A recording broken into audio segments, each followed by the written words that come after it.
everybody, welcome back to Doggo Card Reviews. We are back here with another one of our in-depth series, this time discussing none other than Charlotte. You mean Chartal? I know what I said. But yeah, Of course, we will go over our usual structure, with our strengths and weaknesses, noteworthy, title-defining cards, overlooked cards, possible builds that go, we really only have the one, and for this one in particular, we're going to do matchups. oh boy. Yeah, I was about to say otherwise, this would be really short. This video would be really short without matchups. We will end with like what, an hour? Maybe? Maybe question mark. Alright, of course we'll go ahead and move on to our strengths and weaknesses. So Gavin? Okay, so Charlotte is notorious for being a hyper-defensive deck with the rare capability of preventing burn damage from auto abilities, while also having access to other powerful defensive tools like the Baller Check and Wreck and a Climax combo that can mitigate even more damage by putting a stop to frontal attacks, and backed up by a powerful back row that gains hexproof to said character. Charlotte has, as for weaknesses, Charlotte has trouble dealing with aggressive strategies and wall strats, as the title lacks the ability to push back and topple over walls without overcommitting a ton of resources. The title has trouble when it falls behind in the damage race, especially with its existing stock crunch problem and lack of modern deck manipulation tools.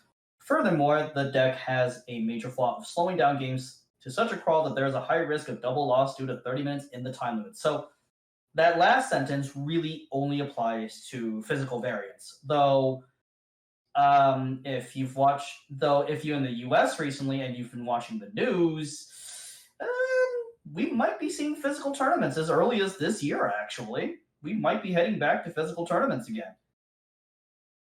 Soon. That's the hope, at least. But yeah. At the same time, oh boy, Charlotte in physical tournaments. I really hope you know what you're doing, because boy, you risk that double loss. You risk it. Quite a bit. Like, Gavin, you would probably say that's one of the biggest deterrents to why we are not seeing as much of this title as we would think we would be seeing. Charlotte's biggest weakness is the 30-minute time limit. I've said it before and I'll say it again. Charlotte's biggest weakness is the 30-minute time limit. Oh, and now, of course, for the grand majority of players, a double loss would suck. But for people like Soul Sleeper, they're like, sure, I'll play Charlotte. Double loss, go ahead. Let's get it. Let's fucking get it. All right, let's move on. The noteworthy cards. So we start off with none other than our infamous level 0 U. So in memory, all players cannot deal damage via auto abilities, period, as long as he is in memory. And when he is reversed in battle, you are level 2 or lower, you may pay a cost of pay 1, discard a card to search your deck for an Esper character. Everything in Star is an Esper character, or superhuman. I don't even know what some people even translate it to these days. Reveal it, add to your hand, shuffle your deck, and put this card to memory. Technically, the correct term is ability user, but really, FR, like, you want it just to pretty much just use Esper. Like, everyone's practically psychic. Or has some form of ability using their mind of some sort. Right. Now you. Oh boy. Where do I begin? Like, this is one of the cornerstones of Charlotte. Like, when people think anti-burn, they think Charlotte. They think you here. In past, they thought of Kaban. What does Shauna exile for its anti-burn? I don't actually know. I think even exile base, a guy had to be on the board. Oh, I swear it was like a 1/1 that has to be on the board. Oh, okay then. Oh, well, again, man, that was during your era, Grandpa. I have never faced Shauna. I probably never will.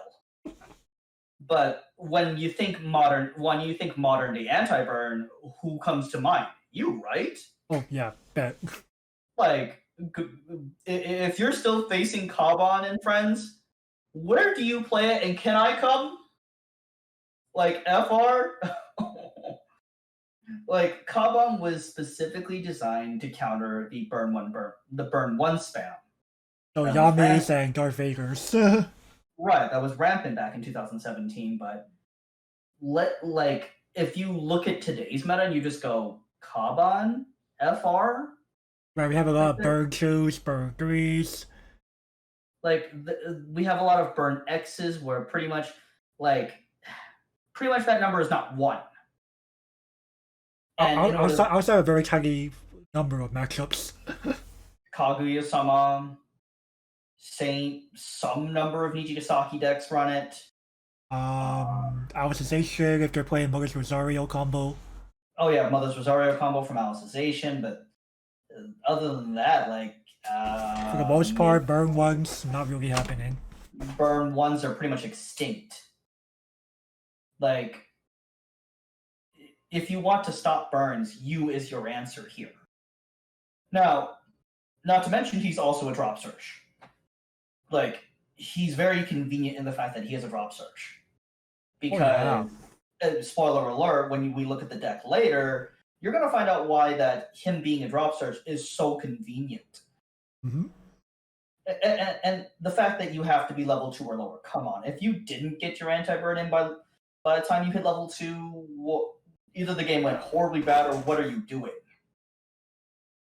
Like, it's the same clause as Kaban. And now, Kaban was also a Kane. So, again, in terms of Charlotte, I think I'd rather have the drop search than the pure conversion here. Like, because of the fact that, well, spoiler alert, Pants, because of Pants triggers, Pants already naturally give me the card I want to pitch. And do you really think I want to have another climax in hand? Probably not. So, in terms of you being a drop search, that is so much more convenient.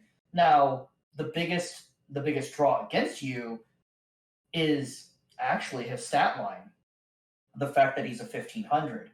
1500 is one of those numbers at level 0 that is incredibly awkward.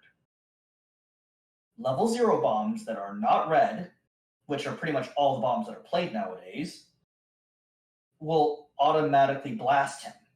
Because the biggest bomb I've seen at level 0 is 1500, and pretty much nobody plays them. So you're largely going to see the 1k and lowers, which can easily get rid of you without proccing the anti-burn.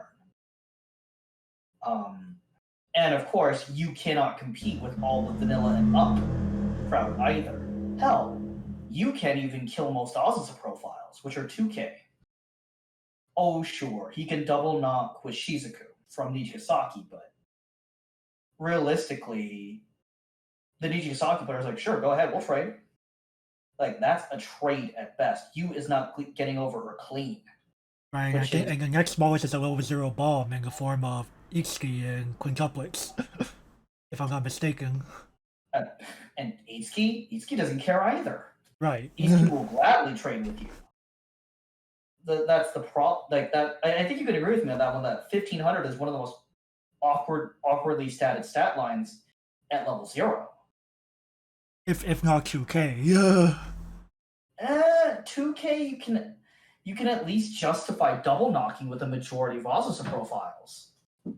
At least 2k you can at least double knock with them. Yeah, 1500 is like you're tiny for a lot of things, and you're most likely the things that are smaller than you are most likely bombs. And when's the last time you've seen a red bomb at 0? Like outside of Itsuki, no. It's been years, hasn't it? Right. Like if you play a red bomb, it has to be doing something noteworthy. Like Azusa.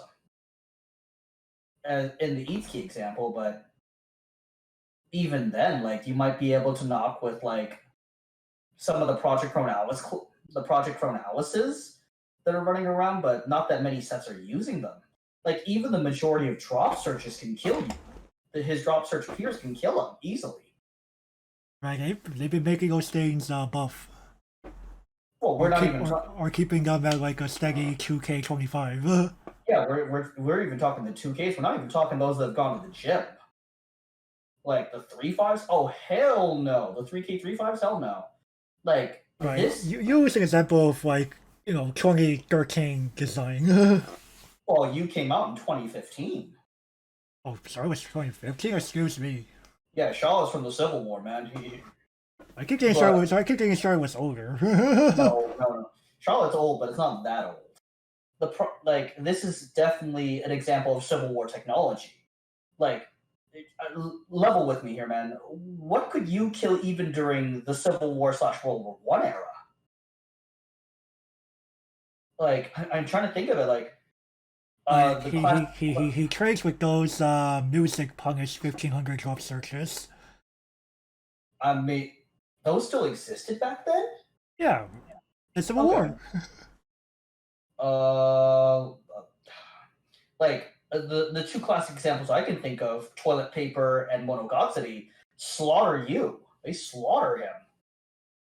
Like they put him on a shish kebab and just flamethrower his ass the entire time. I'm just going. You is kind of just, how should I say this? Like at the time in 2015, what burn was even remotely played back then? Well, Killer was already out. If I'm not mistaken. Yeah, TLR was definitely out by then. Um, and then say something like, Classic Love Life still plays some burn. What, really? They weren't just all Nico Clock hit by then? But some people did play both Dachiwa or Angelic Angel Kotori because they already were playing the climax, so why not? They're scared of a burn one, FR. Well, as a game, most birds back then did not feel that dangerous. I guess was the problem here. The only one I can really think of off the top of my head that's dangerous is snail explosives. Right. No, I mean, by the time that came out, people already kind of ran away from Charlotte. Well, again, I mean, we're gonna go over why Charlotte was kind of bad back in 2016, but like we're talking about you in a modern day context. I'm going, you currently is $8. Like, can you imagine paying $8 for a drop search? Feels kind of bad. Oh well, I mean, better than paying Though like to be fair, we have seen rares that go beyond $8 in the past. hell, I'll even provide a good example that of a drop search being absurd. Albedo from Overlord. She's like $20 for a vanilla drop search. Amazing. She's like 20 vanilla 0025. Is it promo only or something? Promo only, correct. Oh, okay, that makes sense. But at the same, it's a box topper, dude. It's a box topper. That's nice.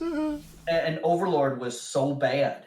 Like Overlord was already in the trial deck plus era, if I'm not mistaken.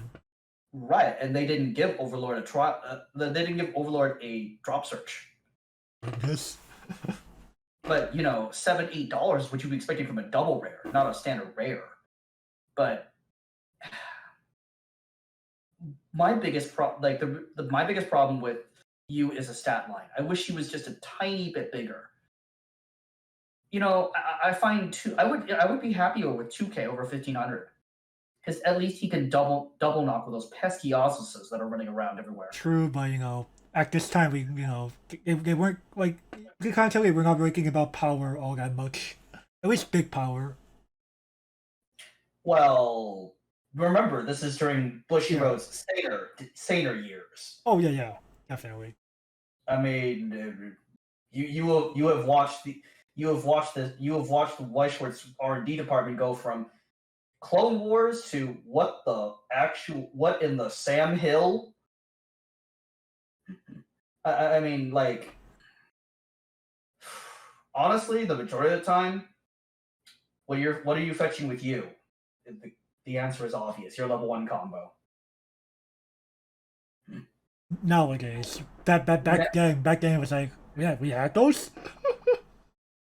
I thought you guys had a level 1 combo back. I don't know, man. I mean, debatably, if you really want to call that a combo, sure. And man, I have actually never faced off against Charlotte. Like, I've actually never sat across from it. The only times I've seen Charlotte are when I'm piloting it. So that's in. Whereas for me, I played against Charlotte both in its debut and after it got buff. Oh, okay. Well, I mean, we wouldn't even be discussing Charlotte if it wasn't for its massive buff. Oh Like, yeah. Charlotte would be a complete joke still. Right, But speaking of buffs, shall we go ahead and move on to this next you? yes, Alright, so we have Happy Everyday You. So he is from the key 20th anniversary set that kind of helped to propel Charlotte into the modern age. So continue with all of your other something important now. The level grade is here on the very right. We'll get to it later.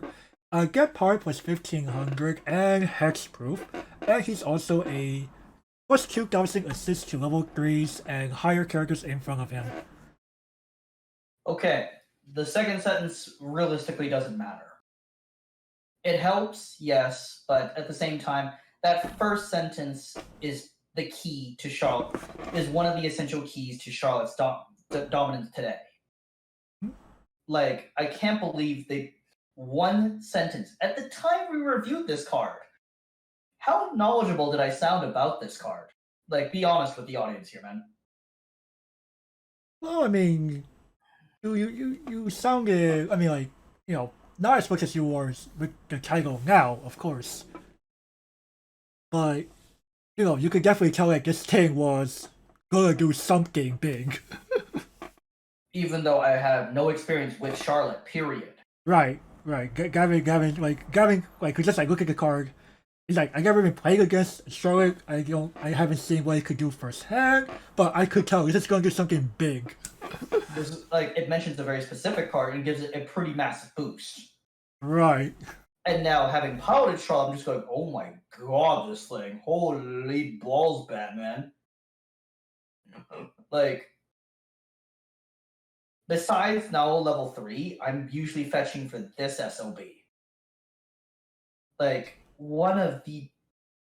It just kind of blows my mind, like, how a deck can go basically from unplayable trash meme to one of the best decks in the format. Actually, like, a lot of it really gets to this card. Thanks to the first sentence. Yeah, other things happen, but I think this is like by far like one of the bigger impacts, if not the biggest. Well, let's discuss why this card makes a big impact. Oh yeah, definitely. It's the fact that it grants the 3/2 now hexproof. That hexproof makes now go from joke to, oh my god, what in the Sam Hill is this? Right, one of the major drawbacks to something important now back then was the fact that, like, oh, you play a card that's just like on play bounces the thing or on play blinks the thing. Oh, or no, not blink, but like on play bounce is like the main one here. Like, you have a game like that, oh well, or you have something that moves her, oh well. Like there just now is very, like, a card like now you want to disrupt heavily. Like, you want to disrupt heavily because if you don't, you're probably gonna get time walked. Now, of course, how powerful is a time walk? Well, just go ask modern players when you mention oops all time walks, and they'll shudder in fear. Because oops all time walks is actually a good deck. Or at least it was for some time. Mm-hmm. And now is the closest thing to a time walk in this game. Wouldn't you agree? Oh yeah. Like, it's like, what do you mean I just got time walked? And time walk on top of you cannot do burn damage from your auto abilities. That's pretty big. That's massive. That's massive. Like your damage output is already mitigated by the fact that you've got access to every single auto burn ability in your deck, and now you can't even front attack on a lane or two. Bro. Have fun doing 0 damage, sir. Doing literal 0. Like, of course, back in 2016, bruh, just bounce her ass. Right, and there were plenty of cards. Well, not plenty, but like a good number of cards that could. Right. Oh, in 2019, the year prior to T20th, bruh, just bounce her ass, literally. You had cards like Gazelle, the king of mythical beasts. Like, what? What do you mean cards like Gazelle? Gazelle from Slime. I mean, there are numerous other examples, but Slime just was the one that came off the top of my head. But oh man, it is frustrating. It's frustrating plopping down now, and the fact that you had to hoard so many climaxes in your hand. If they had a bounce, you were dead. You're probably just straight up dead. Like, Vanilla damage OP. they could just hit you for 3-3-3, and you just died because you held 2 or 3 pants in hand for now to defend you, and you could do nothing else because you spent all of your resources getting now out. Because Charlotte is very poor at resource generation, at least in terms of stock generation. Literally, On top of just having, like, in general, not too many good handouts outside of, like, your drop search U and some other things. right. Like, any LOL, your deck manipulation. That exists. You have Brainstorm and your level 1 combo. That's it. You could argue happy every day now isn't our way. Question mark. That's your level 1 combo, dude. Oh, happy every day. What's the one that's saying the Meg looking outfit one? Oh no. That's no, that's not it. Yeah, it's the Meg outfit that's happy every day, right? Right, I think so, yeah. But at the same time, you don't have a real Azusa. Like, I don't know what was going through Bushiroad's head at the time, but not giving Charlotte Azusa, oh man. But I think it's one of the balancing levers they have for Charlotte. Like, imagine Charlotte having true Azusa Mark 1. Oh yeah, that'd be yikes. That'd be a complete yikes. Okay, sure, I don't care if my board is dying. I don't really care. But that would fix a lot of Charlotte's issues. Right. Giving them both a free deck manipulation and a free shitter to swing with. Like, in terms of that 2-1, it makes everything that much bulkier. Check and wreck, your healer, Ayumi early play. It makes all of your titular level 3s so much bulkier. And the fact that now the 3-2 is now at 13,500 that you cannot touch through conventional means. Pretty much in order to get rid of this setup now, you have to Wrath the board. And Wrath only exists in 2 playable titles for World Grand Prix North America. Those being Overlord with the Ainz Ulgao TD combo, and Adventure Time, the Lich combo. The only one that you are likely to see is Ainz Ulgao, because no one in their right mind is going to play the Lich combo. Of course, if you do play Lich combo, fair enough. But at the same time, what are you doing if you're playing Lich combo? And the fact is that Overlord, like, you're going to kind of struggle against Overlord anyways, because they're most likely a standby deck of some sort. Honestly, though, I can't believe they printed this card. I don't even remember what I gave this card. Do you remember? I'm pretty sure we both gave it playable plus. We had to, right? Because that was how the like of it. Because I was partially part of that review was kind of involving me like educating you the impact like these cards will have on like the titles after they got this stuff, right? Right. Your opinion does get influenced by like this information that I'm giving you. Well, of course, and I feel that I've influenced your opinion quite a bit myself. Oh yeah. Throughout the time we've been doing the show, but at the same time I'm going. And at the same time, sure, you could realistically still bounce the combo, but you're going to need 2 bounces, and majority of players are not going to commit that many resources to bouncing it. Now, of course, you'll get the mad lad still do it, but at the same time, they spent all their stock bouncing. They spent all of their resources to bounce, and they still can't burn you. So they're still swinging for 4 damage, which is a lot. But, oh boy. Honestly speaking, if I did give it a playable plus back then, shit, I still have to agree. Having played this card, I'm going, this is one of the targets that I would want to fetch off level 1 combo. This is definitely one of them. Any last thoughts about this one? EOP. UOP. Yeah, U is very OP. All right, next. Yep, so now we have something important, Yusa. So she gets founding power for each of your other Esper characters. And this is just a more tricky red cost, which, for those who don't know, is as follows. When you do not cancel damage during your opponent's turn, you may surveil the top card of your deck. And just a climax phase change into something important, Misa, over to her right. I go ahead and go over Misa while we're at it. Can I talk about the 2 cards together? Alright, so Misa here, so she heals where she's playing from the hand or via useless change. She has a climax combo that used to be ran, no longer ran anymore, but quick review. When she attacks with Love and Flame, it's a door climax. You may pay 3 to burn 5. And it's just a climax phase change into something important, Misa. Okay, so yeah, talking about the Baller Chicken Wreck package together. So the fact that the Chicken Wreck, the Chicken Wreck just adds so much more defensiveness to this deck. Like, okay, sure, I've turned off your burns, and you can't front attack me. Any damage you do sink. Sure, it's stuck. Chicken Wreck, keep. Or Chicken Wreck, mill.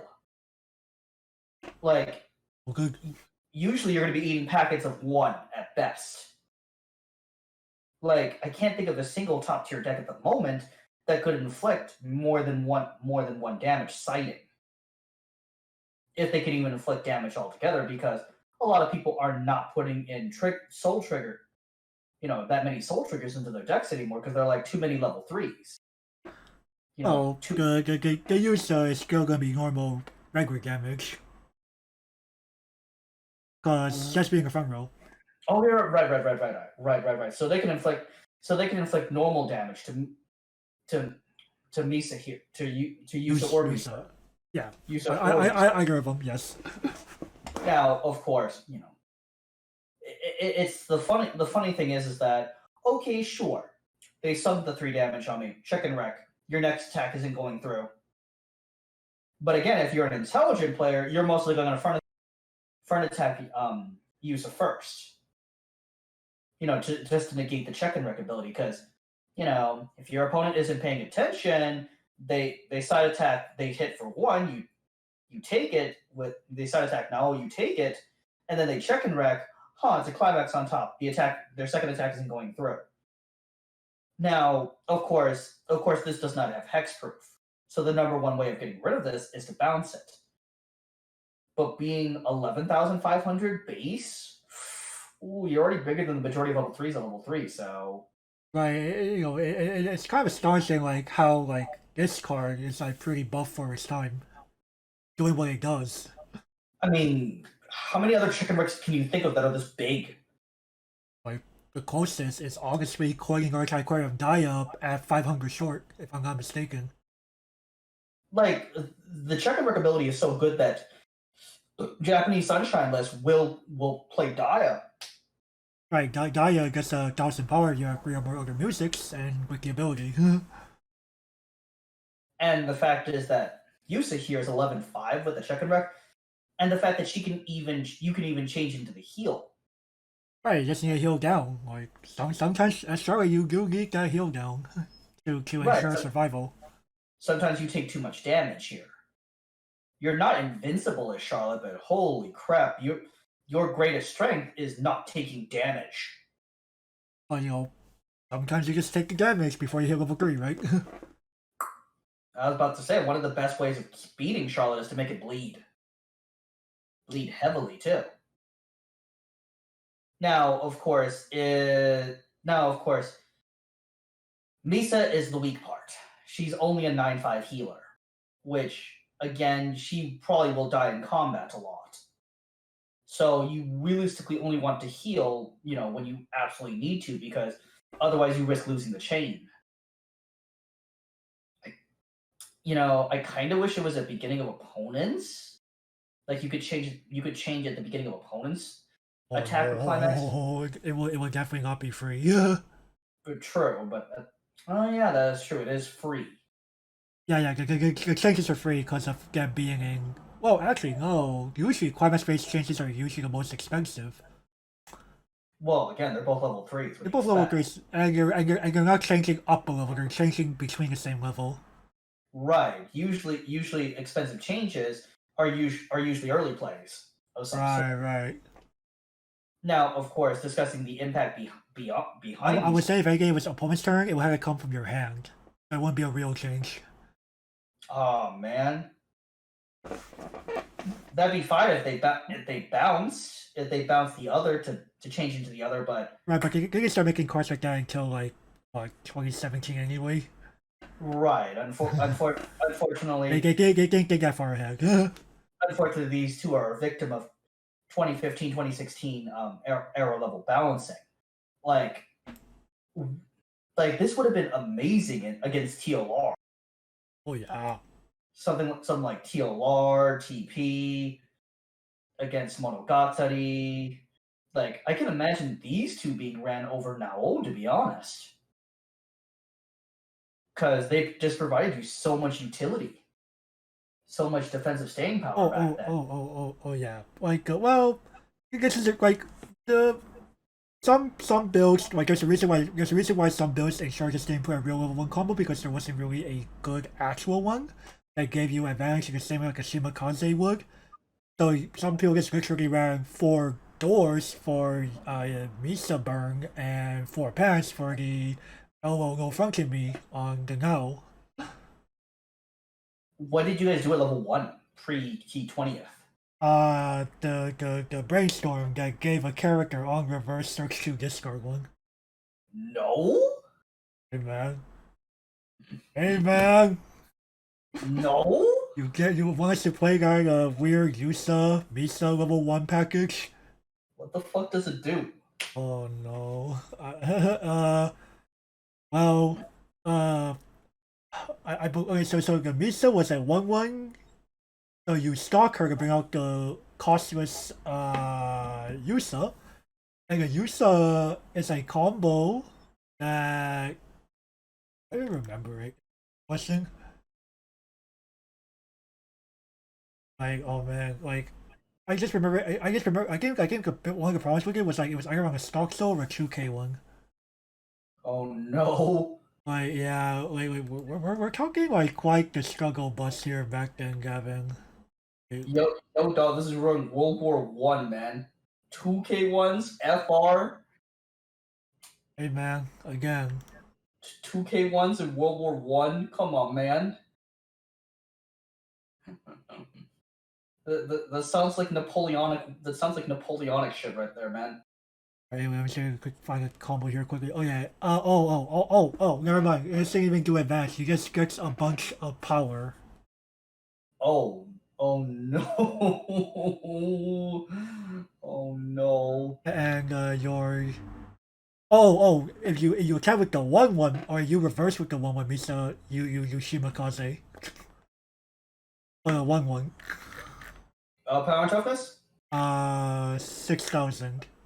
No. I'll double check what the climax actually was. Okay, it was a stock yellow soul. So it's a modern day stock soul. Yeah. Oh, they already had modern day stock souls by this point, yes. But yeah, this was a level 1 combo you could have played if you really wanted to. How about no? I'll take essentially 4 empty gates, thank you. You're not completely empty. You got a burn 5 combo right here. Burn 5 man, FR. No, thanks. No. You did play with the burn 5. You probably weren't playing you. Right. Because people can remember that you turns off your own burns. What's next? You try to plant the suggestion of play the Musashi. And yes, ladies and gentlemen, Charlotte has a Musashi. No, you don't play it. What was very hilarious is that I believe she ties for the biggest static Musashi with someone else. Original Musashi? No, or wait, is she that? I guess she was a little bigger than that. Give me a moment.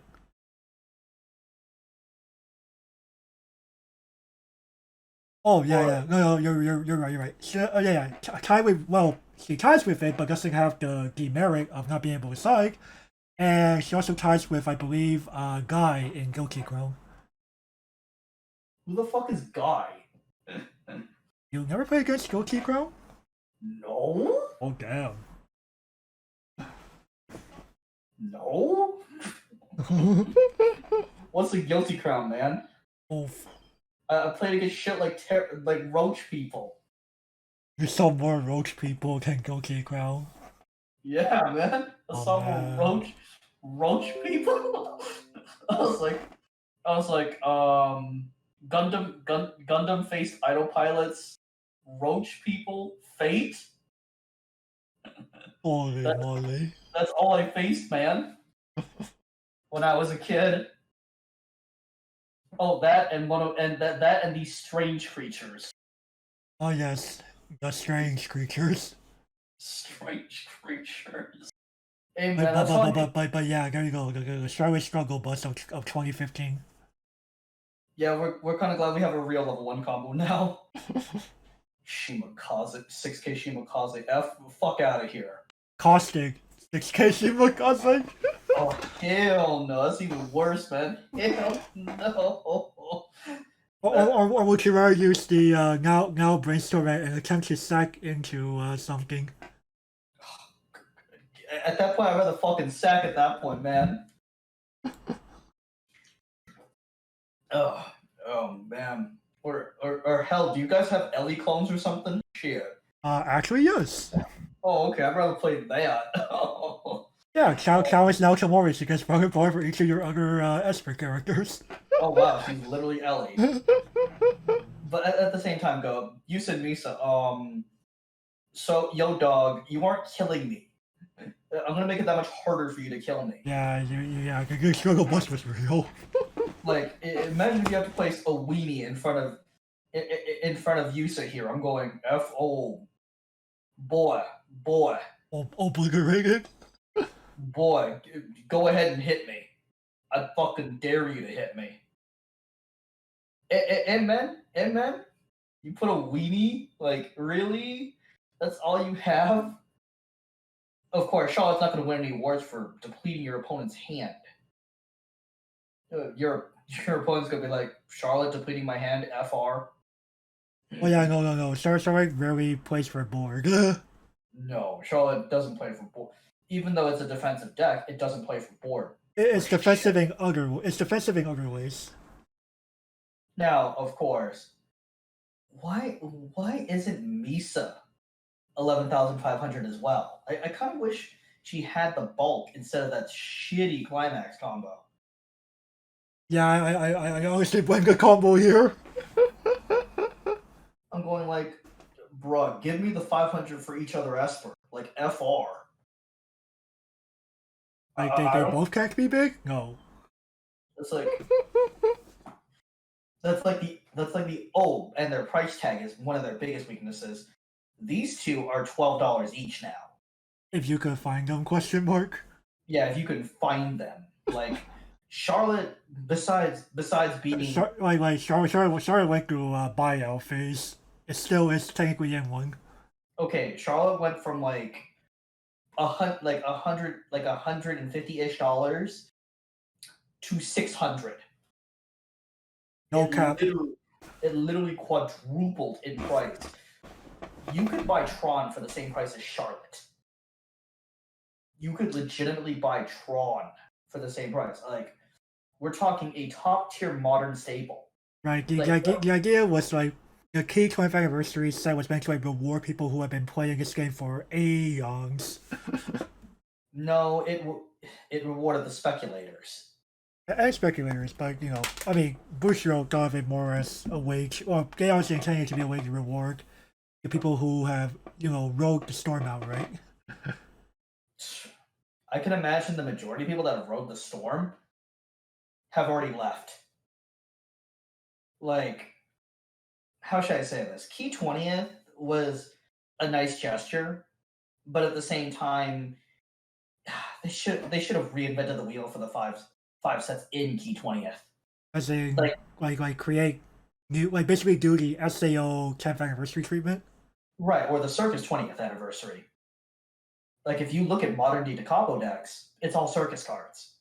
Outside of maybe a few games, depending, right? Yeah. If you play those tech options, yes. But if you look at the grand majority of circus decks, they're all 100%. Or I guess if anything, like Circus learned to like take the best of both worlds here, right? Like, SAO 10th anniversary had a problem of being too exclusive, like, it was too self-contained, right? What's the problem? And then K12 had the other extreme of being too many cards referred back to the old cards problem. right, thus, if you try to play pretty much like, okay, you try building LB from zero. You will need a good chunk of old cards. You'll need either a good chunk of old cards or a lot of cash. Right. And LB's not even on the good post Key 20th. Like, Right. the real winner of Key 20th was easily Charlotte. Oh yeah. Like, Angel Beats. Angel Beats isn't that bad, but boy, It's still on a struggle bus. very much so. Rewrite got nothing basically. Rewrite got literally like basically nothing from it. Rewrite But is Clannad kind of got trolled. Clannad got majorly trolled. Like, some people say the new Nagisa combo is so bad they're going back to Shimaka. And I'm going like that. FR. You'd rather it's one of those. It's dependent on how many climaxes or copies of the particular climax are out. So they're like, yeah, I don't want. Yeah, I'd rather go with Shimakaze and be sad. I'm going. It's your choice on that one, or just don't play Clannad. Like, the problem with Key 20th was, well, in general, it referred way too much back to old stuff. Right, and then Circus tried to balance it out. Like, yes, it's as a good. Yes, you could play self-contained, but you could also be rewarded for playing with old cards. Right, and Circus and DeCapo, the quote-unquote meta deck, is fairly cheap. It's actually a very good budget recommendation. If you're on a budget, DeCapo is definitely serviceable. Either, and like Sao isn't that bad. Sao 10th isn't that bad. Like, I think a good, like, easily Key 20th was the worst. Like, the fact that none of these cards were reprinted. They could have easily dodged this problem by printing a re-edit set Right, containing all the played cards. right. Nothing technically stopped them. And we've seen them done stuff like this. Simple Gear, very good example. Functional reprints like up the wazoo. But at the same time, they didn't want to ruin the speculators. Basically, they're like, well, we're trying to defend all the old guard. Bro, majority of the old guard is left. You have nothing but greedy speculators and sweaty players now. But regardless, this is not a Market Watch episode. We're here to talk about Yusa and Misa. And like, holy balls, Batman! The fact that these two were like $3 each pre-Key 20th. Now they're 13. Kind of ridiculous if you ask me. And they're hard to find. Yeah, again, get prices if you could even find them. Like, on Ute, last time I checked, they were out of Mises completely. They had one Yusa left at $13. Like, at this point, call the frickin' Yahoo Japan auctions or Mercari. or ask on Facebook. But I don't think I'll get many hooks on Facebook because the majority of people are looking to sell Charlotte the deck. Are people looking to cash out on Charlotte? And I recently bought this deck for $350. I'm still looking for these two, by the way. I'm still looking Yeah, for these. he's like it's almost there. It's not quite there yet. If I had these two, deck's complete. But anyways, any more comments on these two? This is a very, very defensive package. Very, very fitting for Charlotte. Okay, the last card is Nao here. Yeah, so something important now. So when she attacks, reveal the top card of your deck. If it's a gifted character, add it to your hand. And at the beginning of your opponent's attack phase, and if she's here front row, you may pay the cost of discarding a card named End of the Escape, which is a punch trigger, from your hand to your living room. If you do, search your deck for up to one Esper character, reveal it, add to your hand, and choose the character in front of her, and it gains the ability of this card cannot front attack. I was about this card cannot side attack. Oh Whoops. crap! No. No, Freudian slip. Now, of course. So when a lot of players say Charlotte doesn't have hand issues, Nao is the reason. Nao will refill your hand quickly. And the fact that Nao gets you a card to your hand means you're not taking damage. It compresses you further. Now you might be thinking here, why do I need to compress if Nao prevents front attacks? Well, you can still take damage. Just because she blocks 3 of it now does not necessarily mean your opponent can't just pierce right through you. Right, side attacking for one or two still does exist. Now, of course, it's rare in today's metagame. It's very rare in today's metagame, but at the same time, it can still happen. Now, of course, this Veil is absurdly powerful. Like, facing 3 of these? Oh, God. Oh, boy, if there's 3 now in front of you, boy, you better have some answers and quick. Right, but that's a mech tag. You also had a window opportunity to try to, push your opponent very hard if they're keeping 3 End of the Escapes in your hand. True. Like, man, you keeping 3 End of the Escape in your hand? I better try to kill you now. Right, that's one of Charlotte's biggest weaknesses. Like, most other players cannot afford to be greedy because they themselves are on the clock.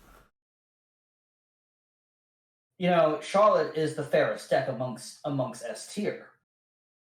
Like, I'd say is the fairest. Simply because like, it has 2 extremes, right? A very extreme strength is being able to stop auto burn abilities, but the other extreme of being, you get pushed, you don't really have a way to come back. You're dead. Like, the number 1 key strat to beating Charlotte is rush. Soul rush, specifically. Not really care. Now, of course, don't feed Charlotte all day long. Don't feed it all day long, otherwise you will lose. But again, Charlotte is not particularly great at preying at Soul Rush because, sure, they're top decking now. But can Charlotte really capitalize on it? Not really. Like, sure, you have 7 cards in hand, but you're a level and a half behind. Charlotte really has to Charlotte doesn't really excel at the damage race. It's not meant to. And to try and put cards into Charlotte that do help it with the damage race is complete tomfoolery to me, because realistically speaking, why aren't you playing something else? Don't play Charlotte. Right, Charlotte is very much a specialist. It's a defensive stalwart. It is literally the best defensive deck in the game. You get like eating like 7 instances of damage, and 4 of them are because of auto abilities. Play Charlotte. Right. I bought Charlotte because you guys think of eating like 4 to 5 instances from auto abilities, right? Unbreakable Fighting Spirit Asuna was the turning point for me. And for those of you that have listened to, by the time this goes up, Alicizzation's in depth will have gone up, and oh boy. Have you read the card, man? Asna's very mad at you, and she wants to kill you quick. And Charlotte says, no. Now, of course, the fact that I think the replacement ability is really meant if Nao goes down. But if you're playing the deck correctly, Nao shouldn't be going down. I think it's more of a 2016, more of a design choice in 2016, because after one cycle, yeah, Nao is going to die. But with U support, I rarely find Nao dying. Yeah, 13,500 is not easy to take down. Like, but even a level 3 killer needs a little bit of work. And Charlotte can easily defend it. And Charlotte can easily defend now. If they can even fucking front attack now.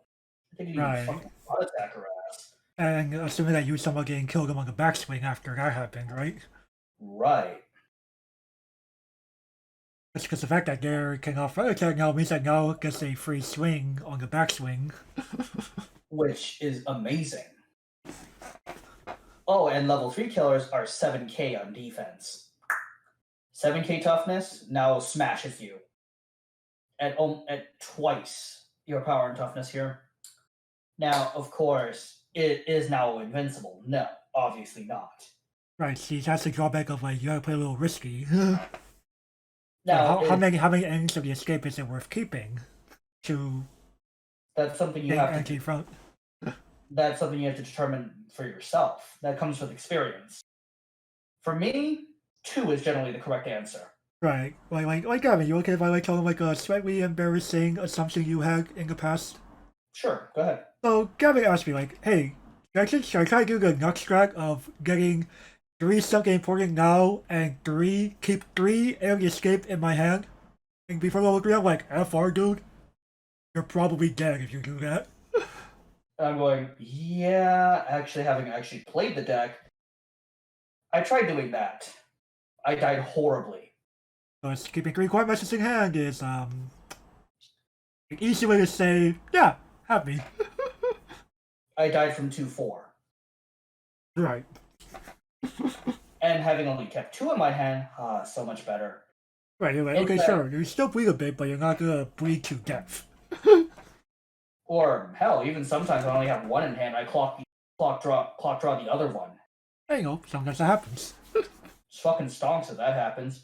Or, hell, dude, on Nao's swings, you trigger pants, you grab the fucking climax. Oh yeah, that could happen. Ultimate stonks, boys. Right, the fact is the pants does make it, like, that much better. Now, of course, you won't be adding anything to your hand via Nao's top check ability, but you don't care. Or what could happen? You attack, reveal a character, it goes to your hand, the trigger is the pounce. Oh, even better. Even fucking better. Right, I forgot, that's not your actual trigger. Right. So it makes it even that much better. Like, you never hear of a card like Nao. Now, of course, during the time of this recording, 7 Deadly Sins is a very similar card to Nao. But we're not here to talk about STS, we're here to talk about Charlotte. And Charlotte, quite frankly, is the originator of that ability. And English players like gushing, yo, dog, we finally have Charlotte in English. I'm going, no, you guys do not have Charlotte in English. What the hell are you talking about? This sounds like Nao, but this isn't Nao. And you do not have the other defensive tools Charlotte has. Like, you don't have a check and wreck. You don't have a way. I don't think you guys have a way of giving hexproof. And you sure as hell doesn't have a level 0 that you can exile for free anti-burn. Oh no. So again, you guys are saying, yay, we have Charlotte in English now, or FR. Can you people read? Hello? Oh wait, TCG players don't know how to fucking read. Like, it just goes, if you want to play Charlotte, sink the money and go buy Charlotte. It's about the same cost as 7 Deadly Sins if you can find it on sale. Now, of course, if somebody's asking for you to table a ship, good luck. And no, I'm not selling Charlotte because, honestly speaking, I have a fun time playing Charlotte. Yes, I love my anti-fun. I mean, you mentioned on the show multiple times that you were that like what Azorius control player, Esper control player, Trong. Yep. Yeah, I am S for control. yeah. He came into this game as an Esper control main. I'm like, That's the epitome of no fun allowed. plop land, pass. You do something, I'm gonna say no to it. It's just like, how many times have you sat there and played land 5 turns now? Aren't you bored? No, the answer was just simply yes. Oh, the answer is simply yes. Aren't you bored by now? Yes. Aren't you bored by now? Hey, my God. you actually got bored by playing that deck. No, right? So the answer, so what was the answer? Yes. More like, how many times have you played land? Yes. Then that was the yes part. And how many? And aren't you bored by now? Absolutely not. Man, you must be dead inside, man. No. It's called watching your every move like a hawk. It's like, what are you doing? Nothing. and by the time most people try to resolve their spells, I'm going, how about no? No. Oh, I'll cast Cryptic Command. I'll draw a card and say no. So they're like, fucking Cryptic Command's so OP. I'm like, Cryptic Command is not OP. It costs me 4 mana, man. 3 of which must be blue. Like, but anyways, any final comments about Nao here? No fun allowed. I mean, she's my favorite. She's my favorite Ionetu role by far. I don't blame you for thinking that. Dude, it's so much different from our other roles, man. Very true. Like, I hear Yotsuba, I'm going, why do I hear nothing but Kokoa?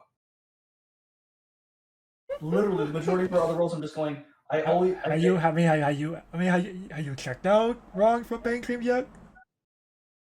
No, I haven't yet. Okay. But I'm just going, God damn it, I hear Kokoa all the fucking time. I'll say one thing. You will definitely not hear Kokoa or Yotsuba when you listen around. Okay, I better hear fucking Nao or something. I mean, like, she's much more serious as...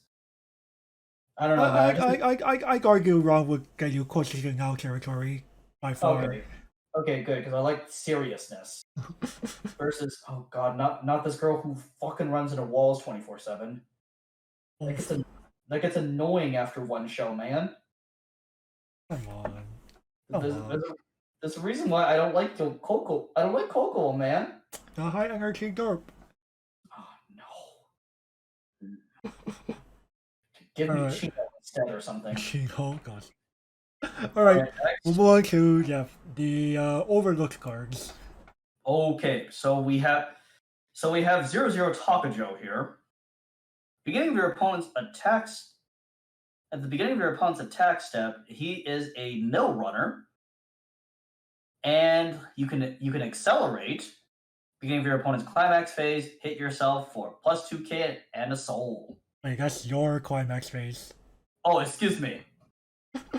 Oh, okay. Let's see. So 1500 as a runner, kind of whatever, and mill runner on top of that. Oh yikes!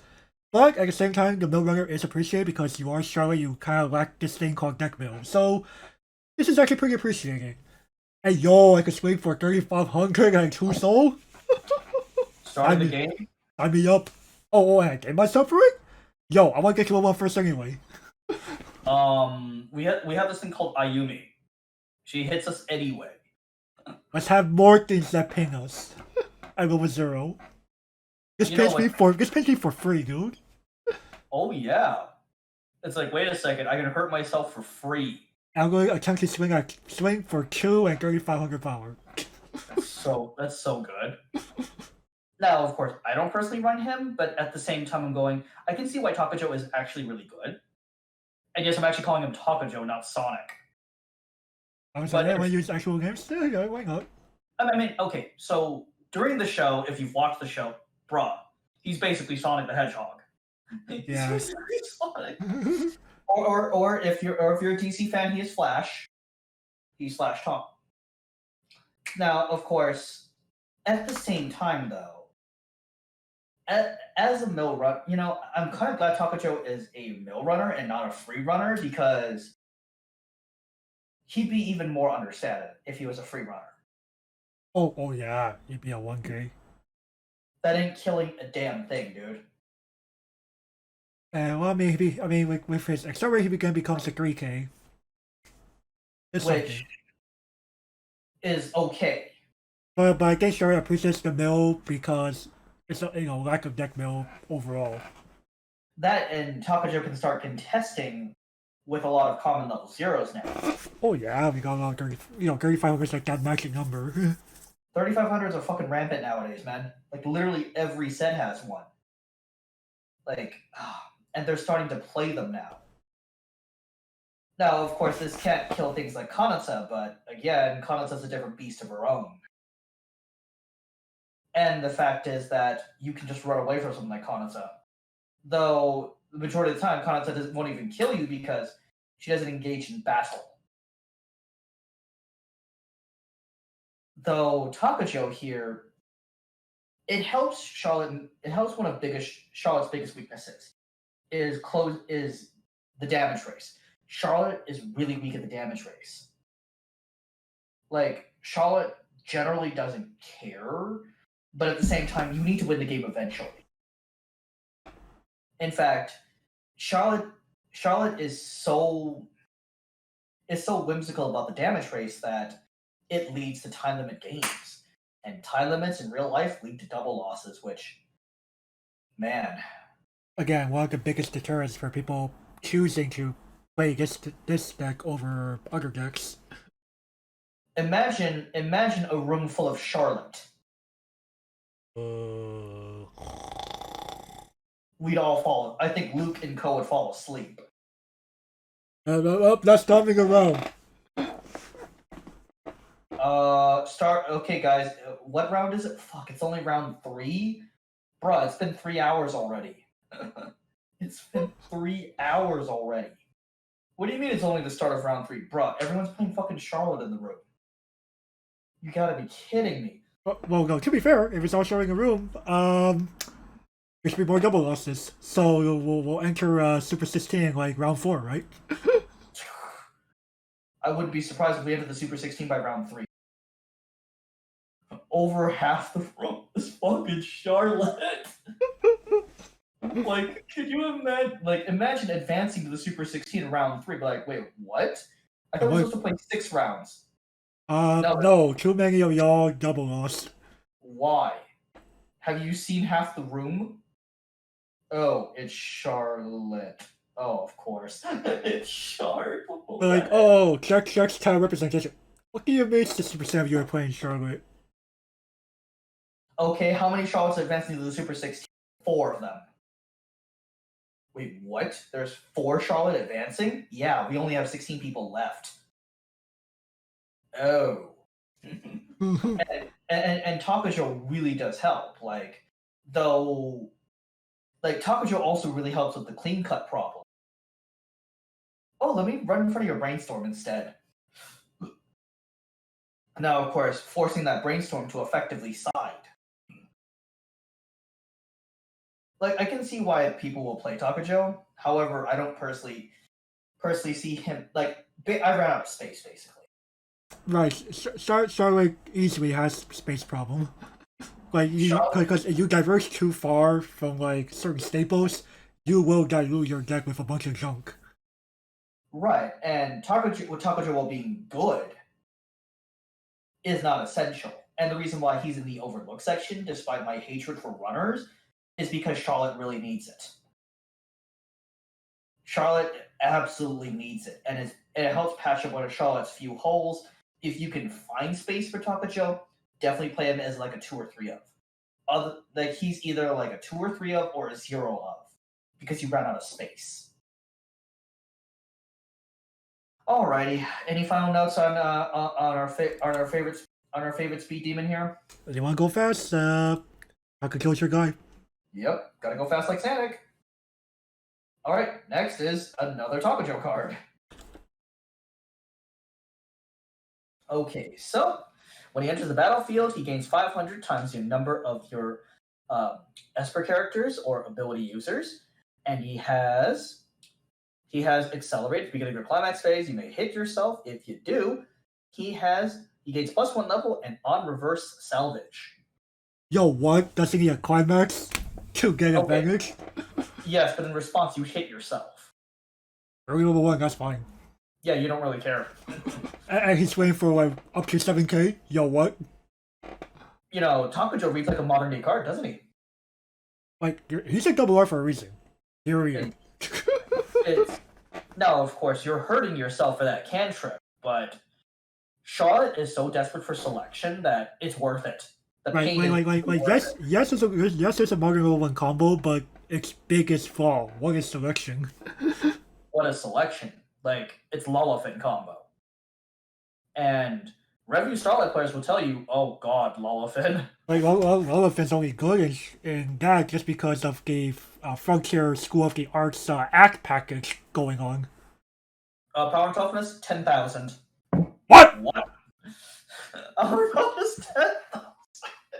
Like, FR, man. I've seen Lullafin get up to 10k.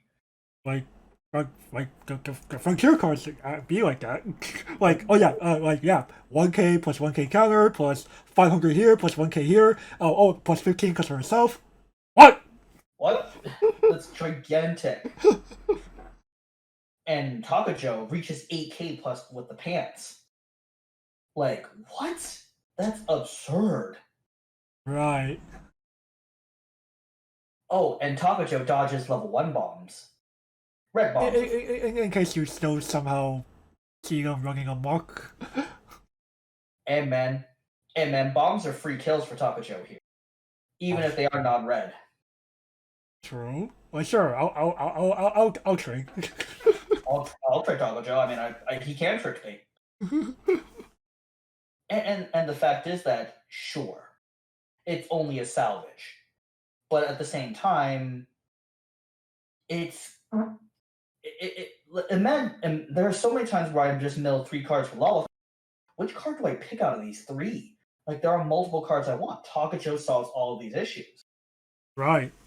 Like, I bought 3 spare Takujo because I'm thinking to myself, okay, I'm gonna need his ass. Because selection OP. The biggest reason why you don't see Takujo in a lot of, like, you only see Takujo in some lists is because of his pain. Like, well, depending the color, I'd argue. Red will kind of feel like red's a little awkward in Charlotte, if I really have to be honest.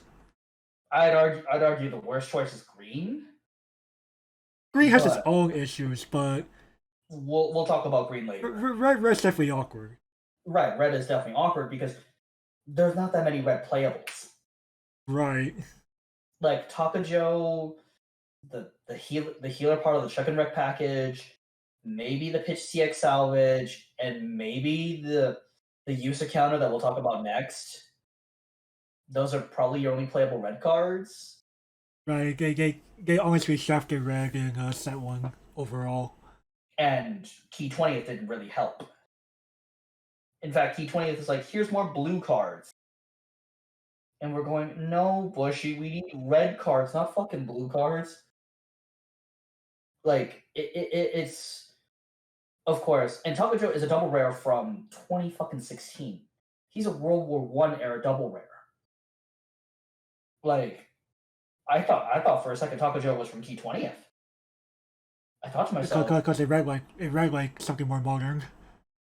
But no, he's from the original Charlotte, so I have to... He is from there, yep, October 2015. So he is a Civil War era card. He's literally from the Civil War, like... He's better than the majority of the double rares from his era, dude. Oh yeah. He's like Yami. He's like the power level of Yami. Now, of course, is selection absolutely necessary in Charlotte? No, but Charlotte absolutely needs the selection. Like, boy, the deck kind of crushes on top of each other. I would say if anything, like shard players kind of avoid like some shard players avoid talk control cards like complete because of accelerate. I don't want to do that. And yet the same players, oh, Fate's a good deck, guys. We swear. But see, at least Fake does a lot of that because they're playing, they're unironically playing H3 freshers that cantrip. Charlotte, hi, you aren't hitting me at level 3. Right, but yeah, wait till level 3. You have to remember, how many modern day players are like all about that instant gratification feeling these days.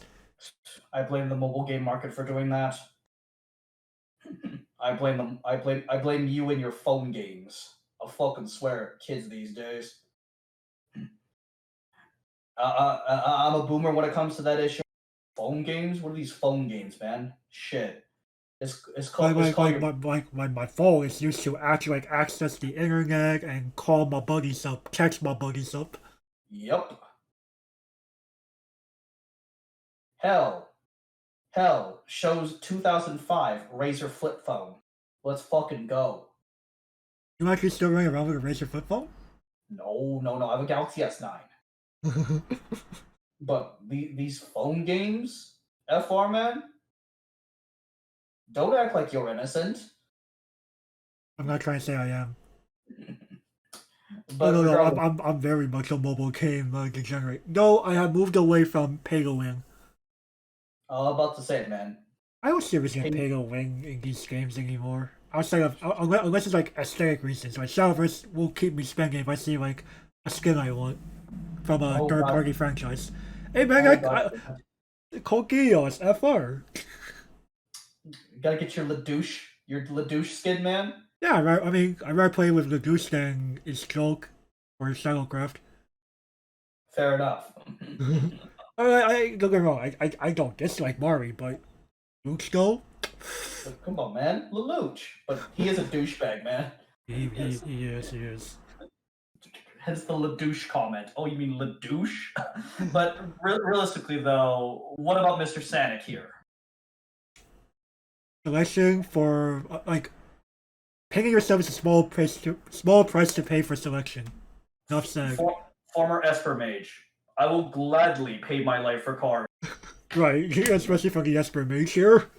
It's like, oh, former Esper Mage here. Yeah, I will gladly. Oh, how much is this costing me? 1 life? Sure. Ow. That's fine. Ow. Gets me any card I want from my graveyard. Let's fucking go, boys. Okay, so we're on to Miss Yusa here. 1025. She's a 1K counter. You may pay 2. When you use the counter, she's Nico counter. She's Nico Ni. Yeah, so pay 2. Yeet one of your opponent's early plays, they change it for level 0.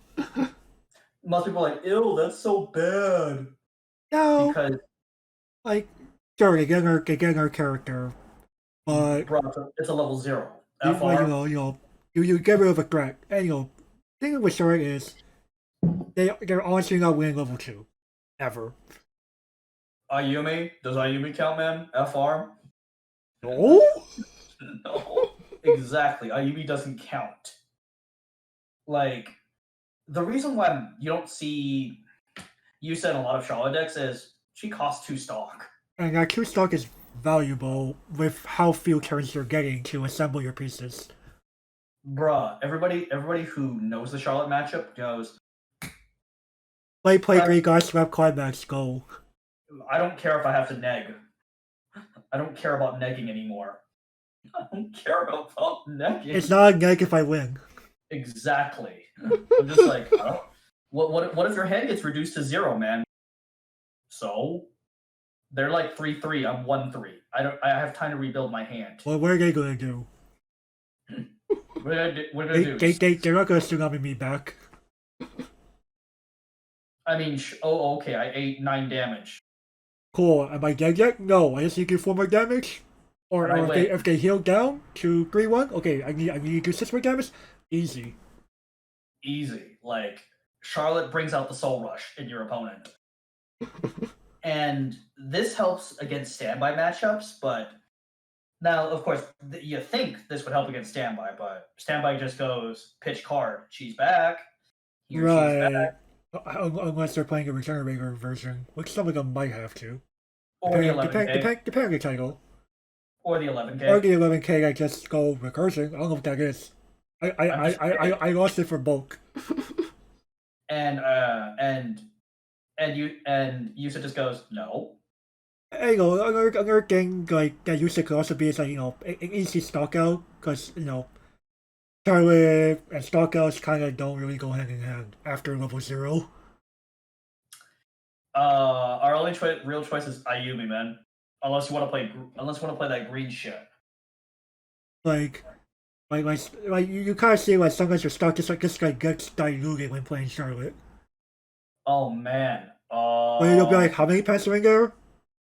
I think the answer is yes. The answer is yes. How am I not dead? That's kind of my bigger question is, how am I not dead? They can't burn you. Haven't they rushed me down by now? You're playing. Oh no. But at the same time, like, is Yusa worth picking up as like a 1 or 2 of? This is a really meta dependent card. Yeah, like if you're an area whose early plays are like whatever to you, then forget it. Like if it's just a bunch of awkwards running around, forget it. Forget it. Just let them hit you for 2 damage. Who cares? Ayumi actually kills them. Right, but at the same time, this doesn't work against recurables either. Right, so you're in a meta full of like Austin like Alice's or Youngs, or if for some reason it's still being played, Shizu. And yeah, Right. News ain't gonna really help. But yeah, you force a pitch card. Okay? The biggest problem with Yusa is, well, besides her stock cost, is the fact that she only destroys.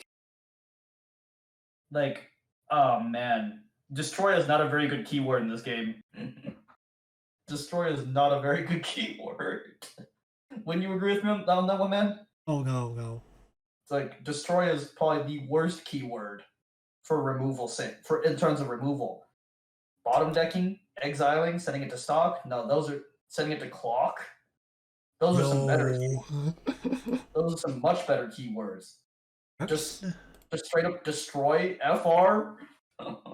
Like Yusa here almost didn't make it on the list, but I was like, I have to include it because she is seen on some lists, and she is red splash.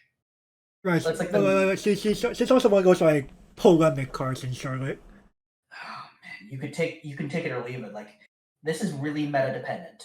Oh yeah, like she could honestly like unironically start internet arguments. Your mileage may vary, boys. Oh yeah, Like, this is very much a your mileage may vary card. This could either win you games or it does literally nothing. Right. Oh, alrighty. Let's go on to Miss Now here. Of course, any more comments on Miss Yusa here? Up to y'all, basically. All right. So 104K. When this enters the battlefield, you mill the top 2 cards of your deck. You gain 1,000 for each anniversary or Esper trait. And she is an on reverse draw ditch. Okay, I'm fixing. Hey. This is like a lot of people go, well, this is the card that a lot of players play. I've seen a lot of lists play, and I'm going, I can see the merit behind it, but I kind of prefer Takajo, honestly. Right, like you're playing a card like now for handouts and slightly like going through your deck without digging yourself, right? Right. So, in terms of going through your deck, both Takajo and now the exact same amount. Oh, actually, no. Now could go by 3 more, or 2 more than Takajo. Takajo only goes by 1. Oh, right. Now it goes by 3, Takajo by 1. Right, I forgot. At the same time, a lot of people are like, ew, the damage is what affects Takajo. I'm like going, again, you so desperately need selection in Charlotte. Like, Nao does not help your problems, realistically. Like, I can see why people would play Nao, but I don't personally agree with it. Because, well, it's only a draw card. If it's like a salvage ditch, that would be so much better. If this gave me some form of selection and forced me to ditch, that's fair enough. But at the same time, I'd rather pay 1 life and get a Shimakaze basically. Without needing a climax. Right. Pretty stonks. Like, oh, I can go my Solar Miracle climax. Takato, go. Right. But now it just goes, okay. Like, there's also the problem of what do I want to pitch in Charlotte? Like, I can't afford to pitch playables half the time because if I ditch a playable, I may not be able to see any. I may not see any next turn. I might be kind of screwed. Now, of course, neither Takujo or Nao are defendable. 4-5 versus 4K, I mean, there's not much of a difference. I mean, sure, Takujo can't be killed by 004Ks, but those are so incredibly rare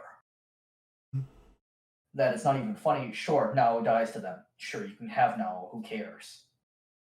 And now, of course, you can argue Nao can go off multiple times. So can Takujo, as long as you just keep willing to pay life.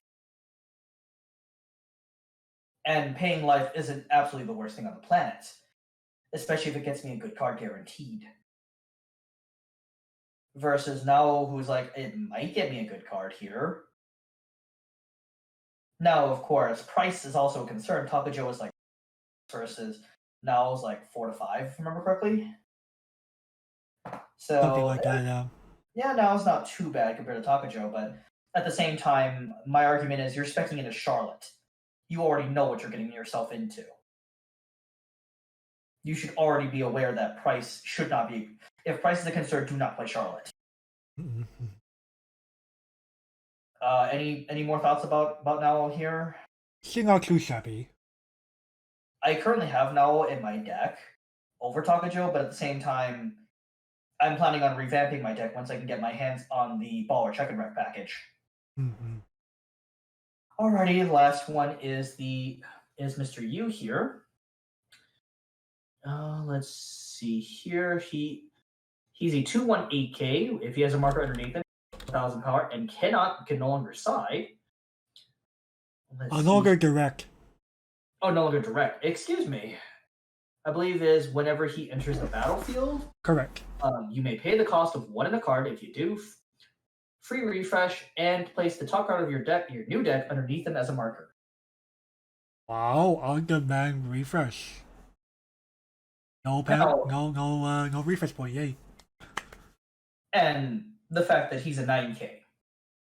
9K cannot direct attack? Okay, sure. Now, of course, he doesn't cantrip you. But you honestly don't care anymore. And unlike cantripping refreshes, he's on demand. Right. And the fact that he's bigger than them, too. Right. Sometimes you don't have a level 2 game. Sometimes Ayumi, you miss condition for Ayumi. Like, it could happen. It could very well happen. Now, of course, one might argue, well, if you free refresh, you may not be able to find Ayumi, period. Like, Ayumi is a 2 or less. She's basically Sauron from Precone, if you're familiar with that card. Which, if you have it, which if you aren't, please go watch the Precone Blue review. It was that was about 3 months ago. So, but at the same time though, you can actually. He's the same power and toughness as Aqua, by the way. At least, so he can literally double knock with Aqua. Stonks. Like, that's pretty good. Now, of course, being a free refresh is so much valuable for a deck like Charlotte because it hinges on survivability, and having that free refresh is near essential. Not to mention both the extra stock out and the handout could actually be handy. Oh, I triggered a pants last turn. I have too many pants in hand. Shit, I can shuffle in up to 2 more pants. With usability. Like, holy, that's so good. That's so fucking good. Like, I don't even worry if I have you in hand and I trigger a pants on my attack. Real talk, Evans. Ever with your experience playing this card, has they not been able to direct attack ever like hindered you in any way? No, because guess what I'm usually facing? Early plays. Right. Like using Spriggan Nowl plus this, you can start killing early plays. Sure, he's dead in response, but it's like I played Aqua. It's legitimately like playing Aqua, man. It's like playing like some may argue. I argue that you here is Aqua heals you, so does you effectively by having you not take refresh point. And okay, sure, you does not go stock neutral like Aqua, and neither does he hit for 2. But at the same time, you can unironically miss Aqua's condition. Sure, you're in a very bad state, but at the same time, you is a great emergency button. Oh yeah. I kind of wish my Butcher would print like more things like this, or the Austin and Kirito from SAO Kempf, the anti-change stock bomb. Just on-demand free refreshes. Like, I actually like this design. I'm very glad that Butcher like tried it out back in 2015. And they even gave us another version of it as soon as last year. Yep. Now, of course, would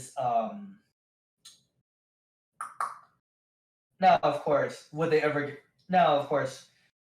rather have Night Patrol? No, I'll take you over Night Patrol. Because whatever you like, being able to do whatever you want, it just feels so powerful. Versus Night Patrol, who can just become a dead card. Right. Now, I can hear the Fate Warriors typing in the comments. Again, you can easily whiff. Like the game with Fate was like the fact that they just have a Gorillion ways to speak of the deck. They have awesome, man. They have the actual awesome song that can also find Saturday Night Patrol. Which is pretty broken.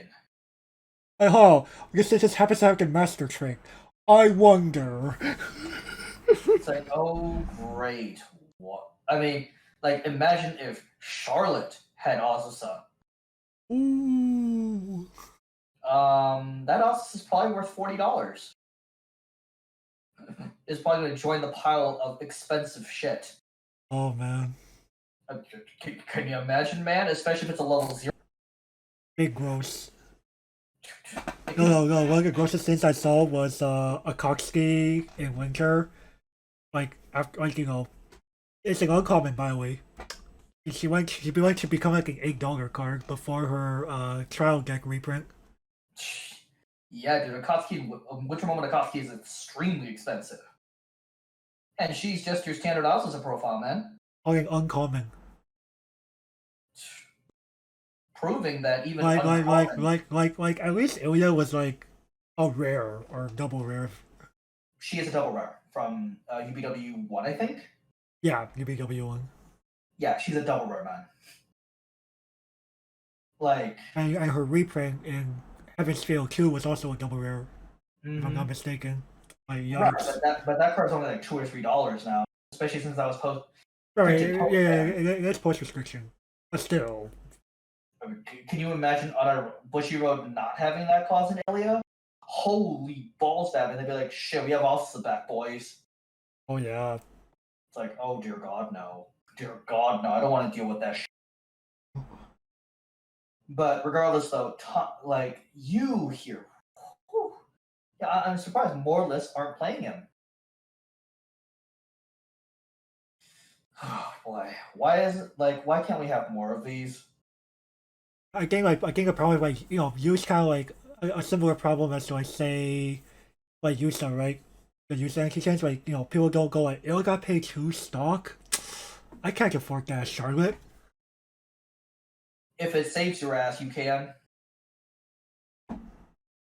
I kind of feel like some people that play Charlotte I feel like some people like people who like Gavin, you could probably like agree with me here when I say a fair number of people who attempted to play Charlotte get easily frustrating Easily, I can easily see it. because of like Because how like again because of how specialized it is. It's very easy to just go, wow, where's like my toolbox of like unlimited tool works? I'm sorry, sir and or madam. Stop being a spoiled child and learn the deck. The deck is insanely powerful for what it does. Or like, oh, why don't I have enough stock to do everything I want to do? Stop being so fucking greedy. I'm sorry, but stop being so fucking greedy. I'm usually a very greedy player, but I'm like, Charlotte has learned. Charlotte has taught me humility, man. You have to learn that you can't get everything in life. Oh yeah, yeah, you have to be quite a resourceful tactician with Charlotte. And I think Charlotte is one of my weaker decks, like one of my weaker decks pilot wise. I'm still learning Charlotte too, and Like, you know, it's tough to master, isn't it? it's one of those. There's a reason why I am Jack of all, master of none. That's why I have so many powerful decks. Like that's why a lot of people get frustrated going up against me because they're like, "What is he? What is he?" I'm like, Master of Disguise. I'm like, what am I today? I could be one set this week. I could be another one next week. And for the most part, they play quite differently from each other, right? Yep. And my locals, my former locals, is unaware that I have Charlotte, and I intend to keep it that way for a while. But Until regardless, until they unironically like hop onto like a video here or there. if they even watch past the 15-minute mark, there's a reason why I mentioned like the hour or something mark. But you go like, no, you're not gonna keep watching until then. Nope, they're definitely, bruh. They have the attention span of a gnat, and Of a what? of a gnat. That thing. Okay. And I just insulted the poor gnat. My apologies. Also, are you pretty much good? Are you pretty much good at memory to recall of uh in the past, I compared the people at my locals to the net. I would like to bow my head and apologize to the net. Yes. Oh, I'm so sorry, you poor defenseless insect. I'm so The sorry. original quote went something like, I compared insert group here to cattle. I would like to bow my head and apologize to the cattle. Right. All right. Well, shall we move on? Shall we move on to the list? Ah yes, the list time. So, no fun allowed is the game of the deck here. It aims to put a damper on the opponent's ability to inflict massive amounts of burn damage via auto abilities with the recollection ability of level 0 U, while spending most of the game assembling pieces to form a bulky defense backed by a level 3 now climax combo, baller check and wreck, and of course heal spam. All right. So this is effectively my idealized list. So, okay. So our first level 0 here, it's Spriggan now. Like, think Spriggan Kirito, except instead of Salvage Ditch, it's Draw Ditch. My God, I wish we had Salvage Ditch, man. And she's also a tap give 1500. Like, this card is very impactful. Like, this is the reason why you don't fear Pants Flood nearly as much. Oh yeah, no, I'm very glad she became a king. Oh, and the tap give 1500 is actually more useful than you would think. Oh yeah. Level 1 now is now able to climb, is now able to contest early plays now. Which, can you imagine a free creature destroying an early play? What? Blows your mind, doesn't it? Oh, what? What do you mean this 1-0 destroyed my early play? Yes. Excuse me, sir? Power toughness 10,500. How did you do that? Combo reaches 75. Sees 2 tapped. Spriggan knows. Fug. Like, of course, this is nowhere near as good as Spriggan Knight Kirito, but at the same time, that's only because Draw Ditch is just strictly inferior to Salvage Ditch. I can't remember what I gave Spriggan Owl back in the day. Should be playable. Was it playable? Oh, I'm pretty sure it was playable. what did you give it? I'm pretty sure I gave it playable. Oh, okay. Well, Like apparently she's good, but she's not amazing. she's not amazing. Now, if this was original Spriggan Knight, yo ho ho ho, Yeah, definitely play. plus 1500. Rest and then, oh my goodness. I would argue Bonk, she's better. bonkers. I would argue she's better than Spriggan Knight at that point, man. Oh, facts.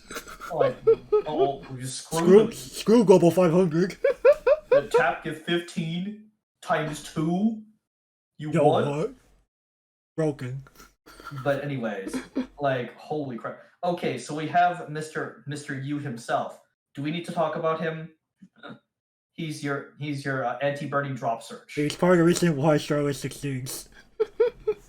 Low key he is. I mean, low key.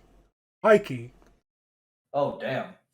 Okay, so Have we fun have matching Charlotte without you. You don't have a deck anymore.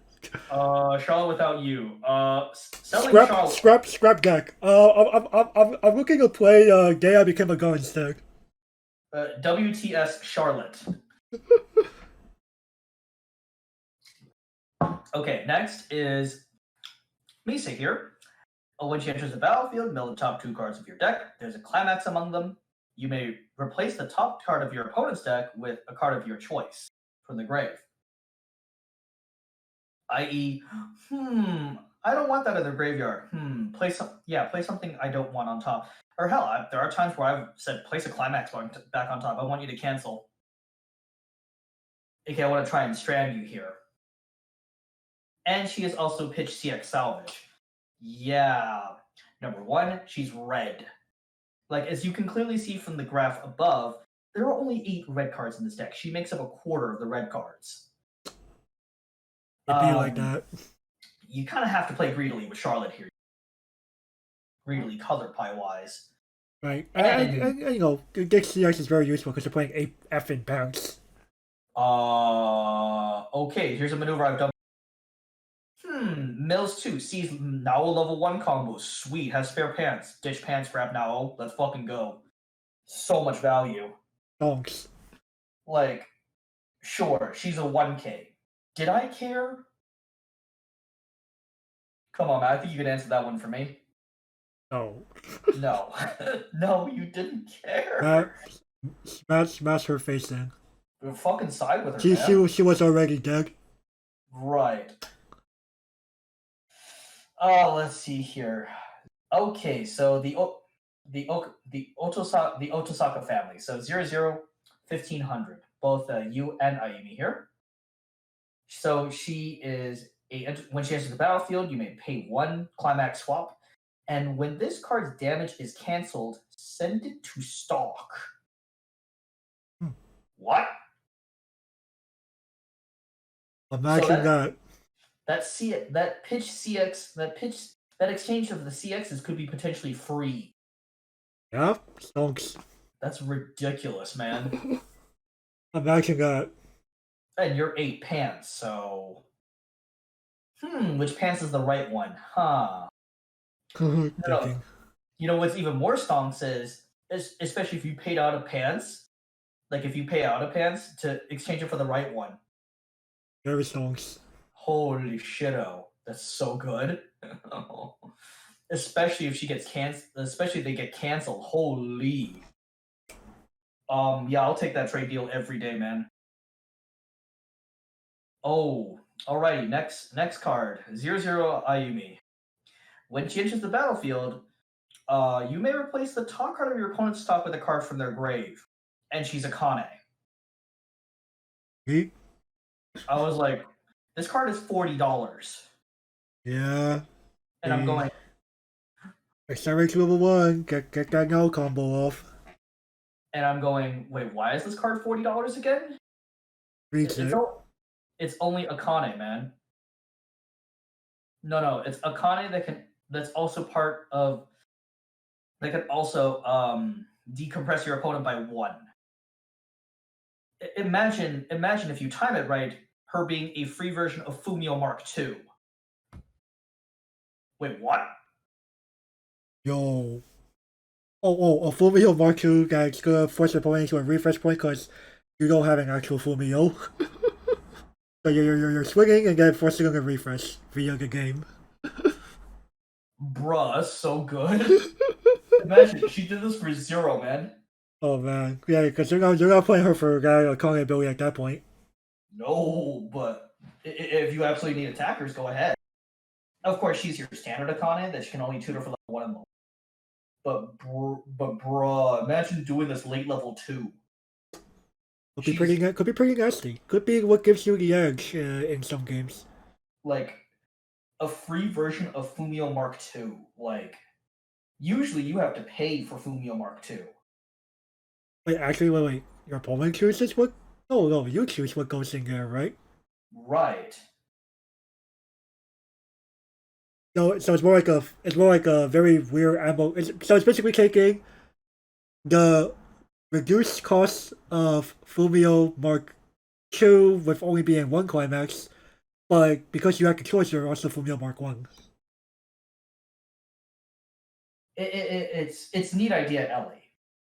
If you Yeah, remember, it's the idea, Ellie. but imagine having poor man's Fumio Mark II on a level 0. When I first used this, I was all sleepy here. I was all like, "Yo, dude, that card sounds broken." That card sounds broken. Apparently, I've used Fumio Mark 1 on him before. He's all like, Fumio Mark 1 doesn't seem that. Like, what? Bruh, imagine shuffling without 2 climax immediately that I chose. I hope you have your level 3 climax in hand because if you don't, you're fucked. But I try to understand why this card is $40, and now I'm like, it's obvious why this card is $40. Mm-hmm. Like, she is one of your most expensive pieces in Charlotte for a reason. boy, I'm surprised they have never reprinted Ayumi, but I'm also not surprised. Can you imagine a modern day set getting Ayumi here? Like, can you imagine Kasumi being Ayumi here? Oh lord. Oh lord. You'd be like, well, We should be glad Banksy doesn't get certain things, period. No, I'm talking about Nijigasaki, man. Oh, Nijigasaki Kasumi. Oh man. Pulls no? Yeah, plus no. Pulls no. No, to be fair, does Nijigasaki really need it? Because we're good. Everyone's gonna definitely hop on playing to the main stage of Dreams at that point. FR Decompress 3 again. Decompress 3 again. Oh, dear lord. Combine that with Darth Vader. You're dead. Chi Nori? Well, do you have the stock for that, sir? Karin. Karin now becomes the obvious best combo now. Imagine Fumio for 0. Pulls no? Oh lord. Pulls no, right? Pulls no. Eternally crying. Eternally crying. Oh. At that point, Nijigasaki definitely needs a choice restriction. Before we open Pandora's box. Yeah. Okay, so we have Yusa and Misa. They are not twins. They are the same person. Split personality disorder. It's like Two-Face. I thought it was more like a necromancer being possessed by her dead sister. But they're not actual twins, though. They're family in some way, though, right? Right, they're related, yes, but they're. I know. I just thought it was like, she's possessed partially by. No, it's more of a split personality. But regardless, though, when she enters the battlefield, you may rearrange your top 2, and she's an actual drop zone. Now, you might be thinking here, why do you need this card when you exist? Number 1, yellow count. As you can tell by the chart above, we only have 10 yellow counts. And we kind of need to expand our yellow count outside of Brainstorm. Yeah.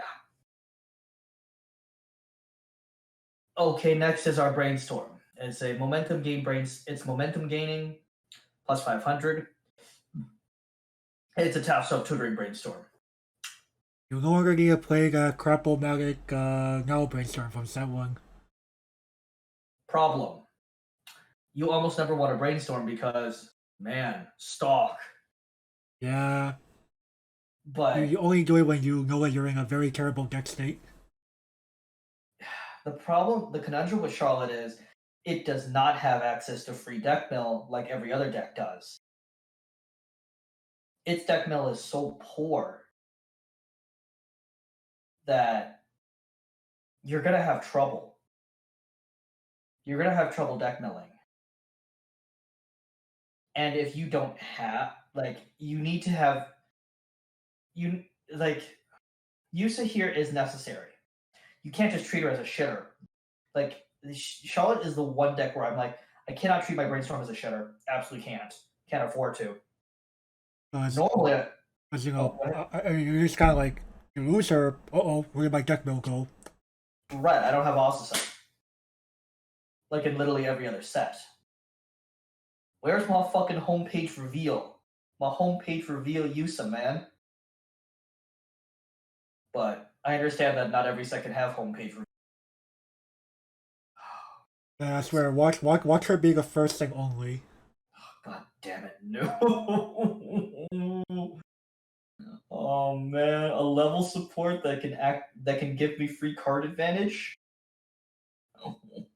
Okay, not free card advantage, but I no longer have to. No longer had to play brainstorms. What is this brainstorm you speak of, man? Low key. Oh, homepage is my brainstorm. You're only really playing brainstorm for Rex Splash. At that point, screw it. At that point, screw red. Screw red, where I'm going. You're going as Zorius. It's homepage reveal, man. Actually, no, you're going as Zorius. I have to go with Zorius. You know, though my current deck is still Jeskai because P, but you're going like, how much is red really giving me? draws Creamy Berry Ayumu. Summons her to front row. Yo, that's a brainstorm. Yup. Don't care. You don't have clean cut in Nichigasaki. True. But that's how little I care about my brainstorm, man. Like, you can tell I care so little about my brainstorm. I'm just like, okay. Why seeing a deck? Rex Splash. Yup. Wait, red can't be that bad that all of your other. Like Nichigasaki is one of those decks where you either go very light on red or you go heavy on it. There's no in between. You can't put like 16 red cards because most of your red cards are just complete ass. or rather, you're going to red. You're going deep in the red, probably. I heard you like playing Vanguard. Yeah, I heard you like playing Vanguard. But enough Nichigasaki deck building philosophy.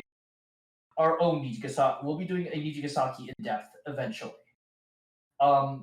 Okay, now level 1 combo. Here is Lullafin that reaches 7,500 power. Yo, imagine not having to play that Crapple-matic Yusa Misa package from set 1. Or your Curse Now brainstorm. Sisuke Shimakaze, man, FR. It's Shimakaze or the on reverse Yuki combo, quote unquote Yuki combo. Just give me now, please. That sounds so like Charlotte's already on a stock crunch. I can't afford to pay for my level 2, man.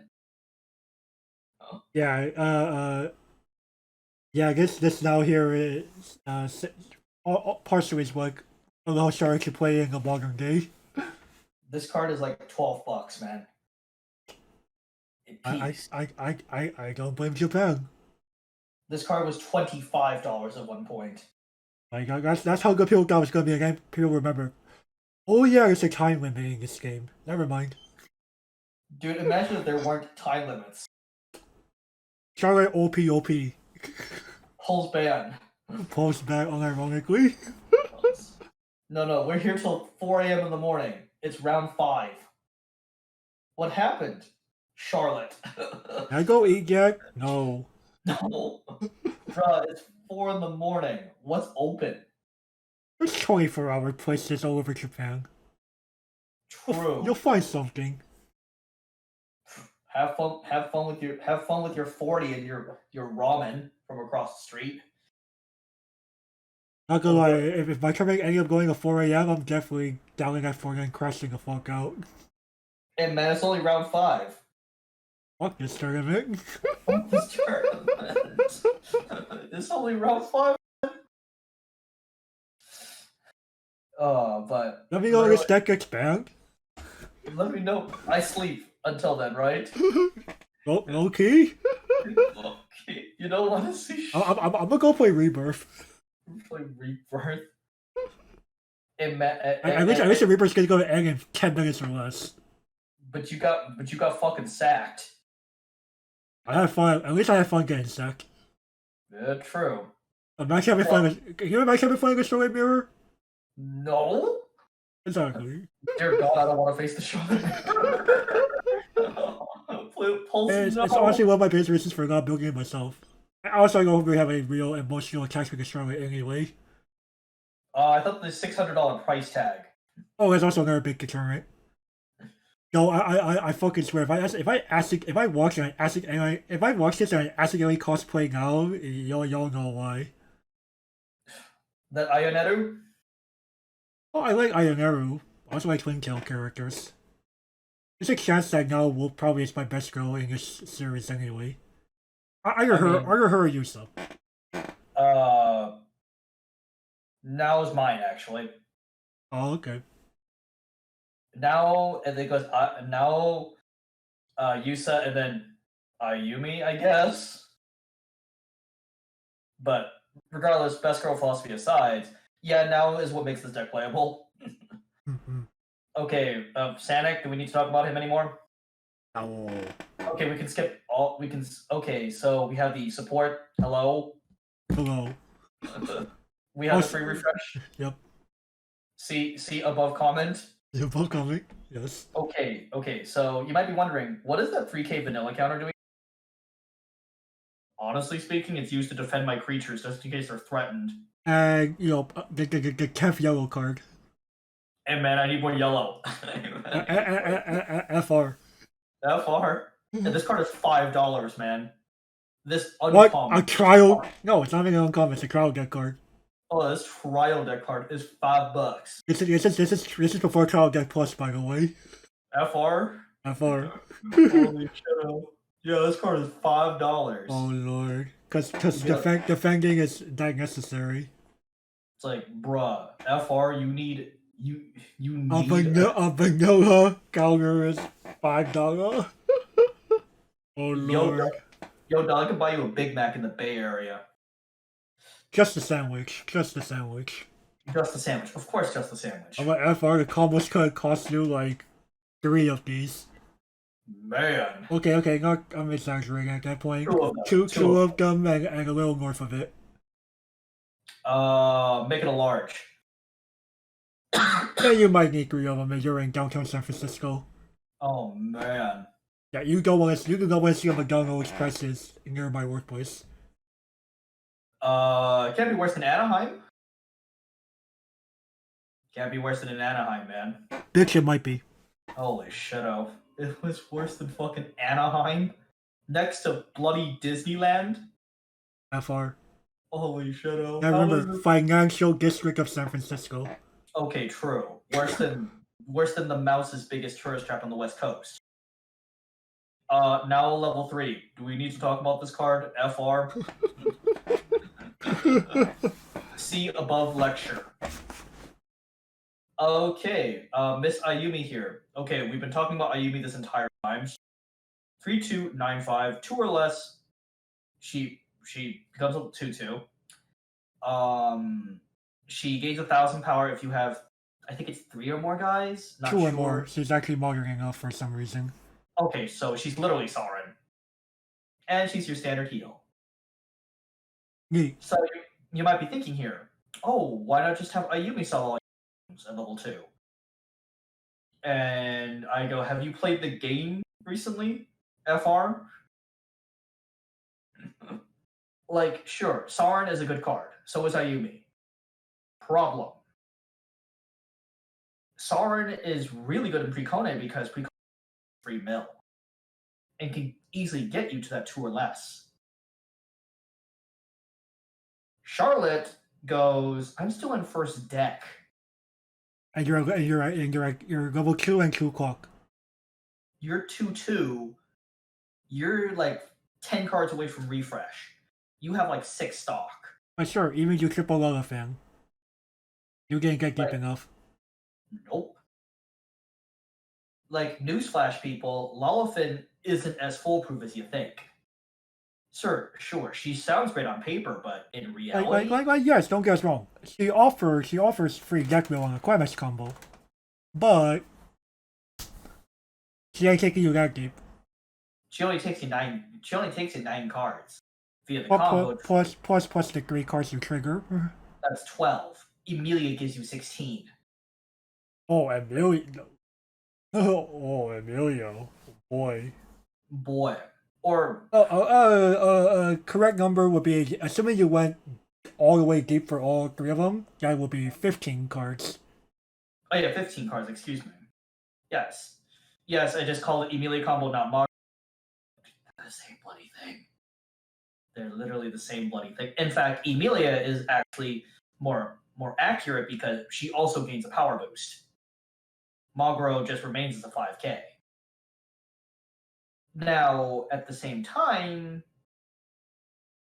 oh, and of course, the last 2 cards are the ball of checker. See above lecture for those 2. Right. Yeah, unfortunately, Shark can't really branch out all that much because at that point, you're not really playing a competitive deck. At that point, go to free fight. Right, Shark is one of those, you either built this because you want to really say no to people's fun, or you're playing this to meme. I wouldn't really call Charlotte a meme deck, dude. Well, I meant the title overall. Like, the rest of the pool is more for building memes, like, hello, Mill 15? Oh yeah, that's hilarious.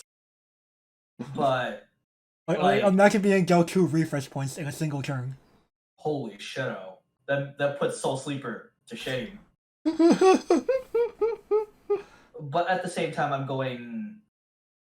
Charlotte is definitely a specialist. Like, Oh yeah. she has her specialty, and of course, we will be going. And in fact, that's a great segue into. Well, let's bring up the matchup, shall we? Oh yeah. So, matchups against the S and A tier. Because we're not considering anything below A tier. Right. So, as we see here, Story has a relatively strong matchup across most of the S and A tier due to most of them having a reliance on dealing burn damage via auto abilities as part of their win conditions. Of course, there are some matchups that can go more toe-to-toe against the title or even trample it as a result of lacking this reliance on burn damage and opting for strategies like establishing defensive walls Charlotte will struggle against. Alrighty, first is Decouple Del Segno. This is actually more of a neutral matchup because, unironically speaking, Decouple Del Segno, yes, it really depends on the variant, basically. Mm-hmm. If they're the Himari variant, you will absolutely shred them.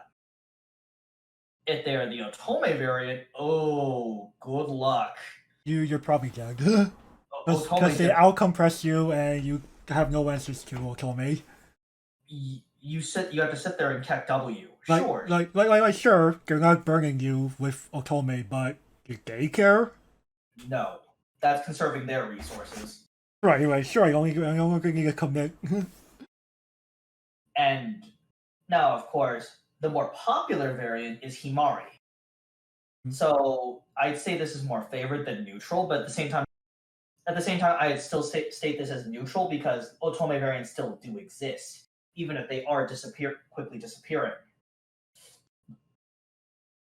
Yes, SAO 10th anniversary. Well, SAO 10th, neither one of its finishers can penetrate. Now here. Because, okay, Aincrad is a burn combo. And of course, Charlotte just laughs at burn combos. And the other one, the Shinon restand, FR, you're not like sure you might be able to restand on the check and wreck lane, but you're swinging for huge amounts of damage that Charlotte can easily just check and wreck their way out of. And you're not particularly big either, so you're crashing in while buying Charlotte that many more turns. While also shutting your hand because Shinon is not cheap at 2 and 2 cards per restand. So you should be able to easily win that matchup. Sure, you'll struggle a little, and you don't have to worry about Innocence getting big because Spriggan Null plus the level 1 9k beats the typical Spriggan 8k setup. Now, of course, they could forego Yuki Brainstorm and be potentially 9k, but double Spriggan and go 10,500. Or you could force them to split up their counters because majority of the time they're not going to pack more than one counter in their hand, especially if they even get more than one Innocence Twilight off. And plus, even in the 9k scenario, you double Innocence of Twilight, so they won't have Innocence the following turn anyway. Their level 0 game, you're to Sao at that point. Oh yeah, level 0 game for De Capo del Segno. They're the bar variant for Nino. You easily crush them with now. Same with the Arisa variant as well. Those are the two main variants that you'll see. Level 0. Level 0, you're kind of with. You're gonna struggle a little bit with Sao. But you're overall gonna make it out in the end, right? True, you're not gonna struggle. You're not gonna struggle overall. Sao Tendani is a pretty easy win. The mirror. Oh dear God. It's the mirror. It's gonna be 50-50 every time. It's gonna be 50-50 every time, but it's just annoying. Pretty much. Whoever has the tougher brain wins. You might have to gentleman's agreement that match.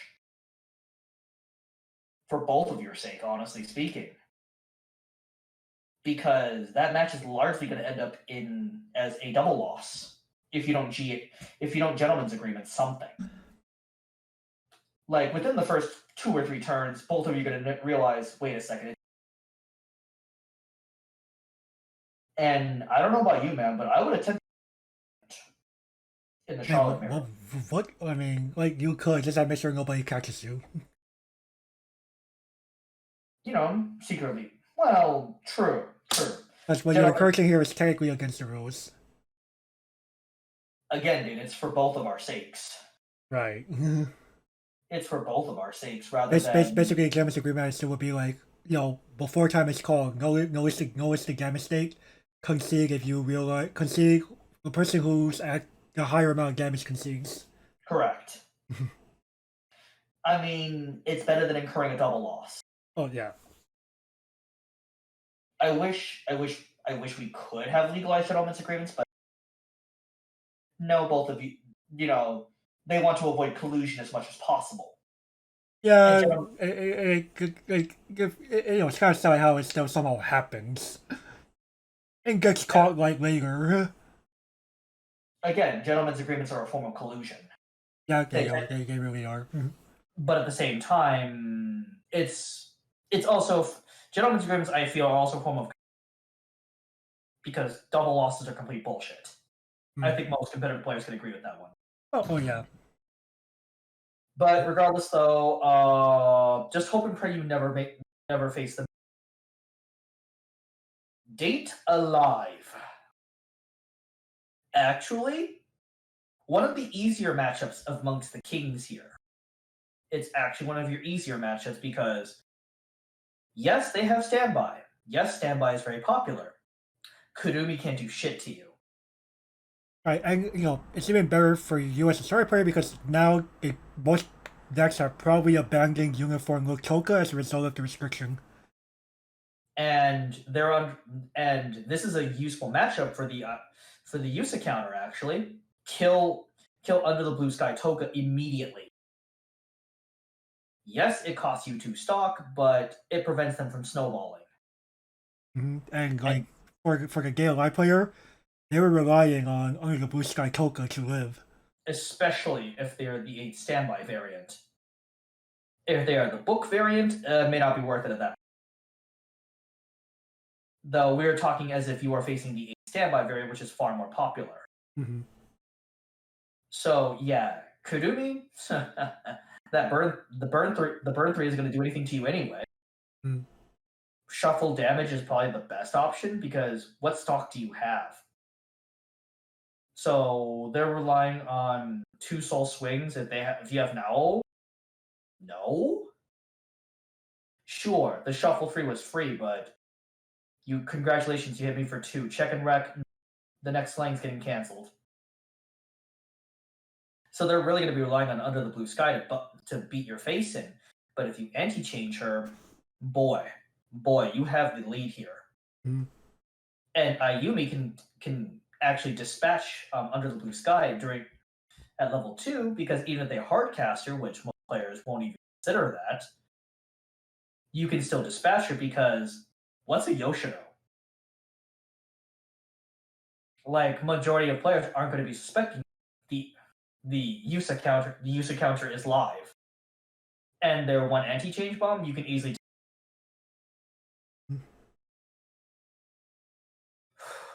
Love Live Nijikasaki. Yes, ladies and gentlemen, we decided to put her with the Kings in S tier. This is unironically one of the easier matchups. Right. This is very well known for high amounts of burn damage. Pretty much every finisher burns. Kanata burns, Setsuna burns, kind of burns, but oh come on, you might as well burn. Like, you can't clock kick now with her anyways. Like, and the problem with the effects is that they are technically an auto ability because you're giving that ability to a character, which is even worse. Like it's not like a straight up burn event. and Fumio Mark 1.5 hurts, but doesn't matter if they can't hit you. Right, you will most likely make out like a bandit against this title. Oh, and if they're relying on early plays to dispatch you, well, I gets destroyed, Emma gets destroyed, and Basically, it will be a bit of a problem, but you have your 2K assist you to help. Right. And if they try to use that sleeping creature, you can easily just kill her all day long. Though I think that sleeping creature is going to be the best answer Nichikasaki has to Charlotte. What are you going to do against a 2-soul recurable? Sure, you can kill her all day long, but once Nao goes down, you have nothing but weenies to swing in. Weenies or Ayumi, and neither of which is going to kill her. Well, neither of which is going to get rid of her permanently. The Nijikasaki player is going to be like, sure, I can just pitch cards all day. I can't burn you anymore. And more people are actually playing that card, period. She's a good answer to the meta game. Alright. And you know, not losing damage economy pretty OP. Very OP. Of course, all the smooth brains are going to be like, ew, that card is so bad. You know, Patrick said she was bad, so we don't play her. I'm like, oh, excuse me while I go body you with her. But okay. Next, the time I got reincarnated as a slime. This really depends on which variant they're playing, honestly speaking. If they are playing the Millim's Thunderbolt variant, the 8 standby variant, you're gonna have a pretty easy time. Actually, I wanted to quickly ask about that because I wasn't too sure, but the Millim is also an auto ability, but it activates an event? Yes, it activates an event. But the event itself is not auto, is it? No, the event itself doesn't burn it at all. It just simply clock kicks things, you're right. Right. It prevents the direct attack burn too. There we go. But obviously speaking, that part of Millim does not. And that makes Millim less dangerous. And the fact that you can prevent Millim from fun attacking you means safe. Mm-hmm. And guess what? That 3K counter comes in useful protecting the second rep Oh yeah. from coming to the Thunderbolt. And I'm inferring that you have her as unguarded. That you have her unguarded by use protection. So if they're the 8 choice variant, unfortunately now it can only prevent the first attack from going off, not subsequent Anya style restands. Mm-mm. However, though, that cost is fairly high. However, in the standby matchup, though, you're gonna have a rough time against Miller too. But But that's when you again, have yourself. Yusa or Ayumi. Mm-hmm. Those are your responses.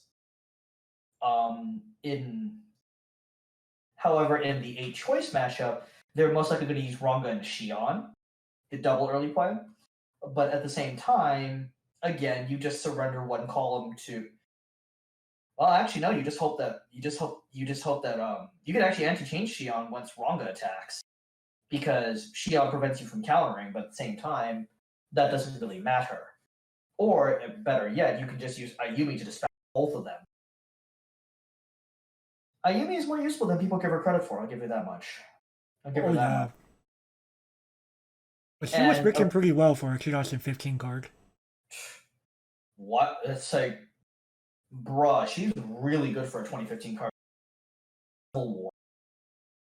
And man, she's still being printed as a double rare in 2020. Or a rare, star rank, right? Oh yeah, she is a. Oh, I thought Sarah was a double rare. Excuse me. Oh, you're funny. Again, man, they give us fucking Aqua still as a double rare. Also true.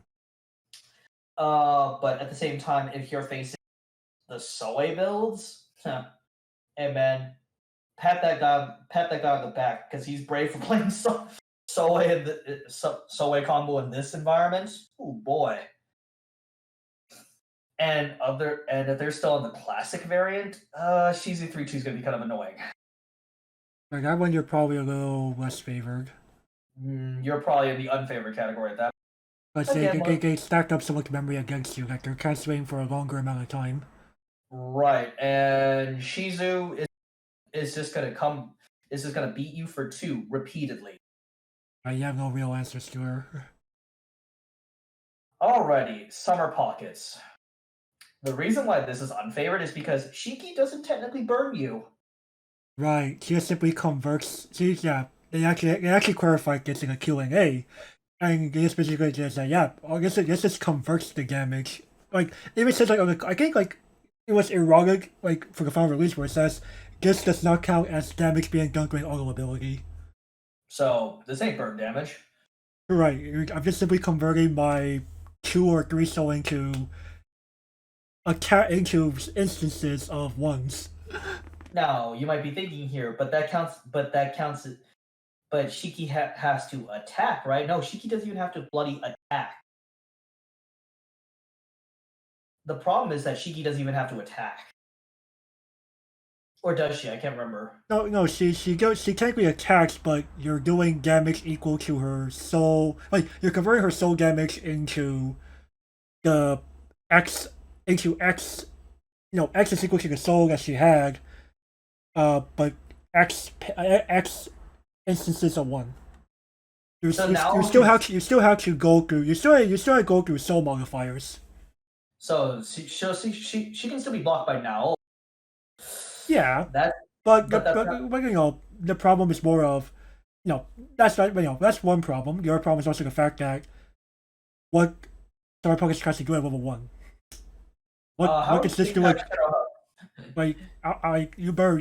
Sure, you still could, but you killed 1 Shinoha. The other 2 are. Oh. I'm not convinced that Star Pockets has a pretty robust level 0 game. Hi guys, I'm a clean cut. I have this thing in exile. Pounding you. Like, there are, SMP has so many good tools. Oh yeah. Like, you just. It's hard to imagine how good SMP just trashes you. Now, of course, if you're on the Umi variant, number one, I feel bad for you. That you're probably like SMP goes from favored to kind of unfavored at that point. Like we're the If unfavored here. if they're lucky, it could be a neutral matchup. It could be a neutral matchup, but now it goes back into Charlotte's favor. If they're on the I forget her. If they're on the Shizuku, level 3, oh, that's pretty bad too. But most people are choosing to go for Shiki. Right, the Shiki variant. Because converting soul damage into pings of 1. Is OP. Like, and the fact that you can't even do anything about it, it's even stupider. The fact is that you're gonna have to beat SMP, and if they're the Shiroha variant, good luck. Yeah, it's gonna be rough. Yeah. People you really hate Charlotte, play SMP. Yes, Love Live Sunshine. Oh, unironically, Sunshine's the reason why Sunshine is so scary is because I take it back, but you just says no. Right. Without it, Sunshine doesn't really have legs to stand on. Like sure, because they're a standby deck, they do have Loves, Mermaids, Ruby, but Tubby can't win the game by herself, man. right, and she could be threatened by Ayumi. Once Ayumi and the support come down, Tubby's going down. Yeah. Like you're just gonna let Tubby die at that point because she can't do anything anymore. Right, and all the West has at that point is just a bunch of dick healers. Which isn't that great. Right. And sure, some people might play games like the annoying Mari or Gaia or Chicken Wreck. But at that point, Charlotte's a better deck than you. Yeah. I'm sorry, but Charlotte's just the better deck at this point. Right. Oh dear lord, it's ReZero. So what is Charlotte doing against these walls? Kills over. You're never beating the likes of Puck, Felka, and Rem. And even if you do, there's this. They're calling up Sir Reinhardt. Yeah, and sure, you turn off Reinhardt's burn 1. Did they care? No. Most players forgot he can burn 1. Most players forgot he could burn 1. Can you blame me for? Right, and another thing, if you're sure you somehow dispatched all 3 walls, what resources do you have left to stand on? No. It's the better question. I spent all my stock to destroy these things, man. So you now brought down Sword Saint Reinhardt. What do you do now? Kill over? That's the spirit. Kill over. Like, ReZero's level 0-1 game. They don't care. Go ahead, my shit's dead. Right. And ReZero definitely plays a better level 0 game than Charlotte does. Level 1 level 1, you're both killing each other. Who cares? Who cares? You both decide to go through your decks quickly. Level 2. Bye. Hi, welcome to Wallsville. Oh. Imagine effectively healing 3 for like 4 next stock. No? Pulse no? Like you're Charlotte, you're playing against ReZero, you're hoping you're playing like the green heavy build. Oh, the Exile variant? Yum.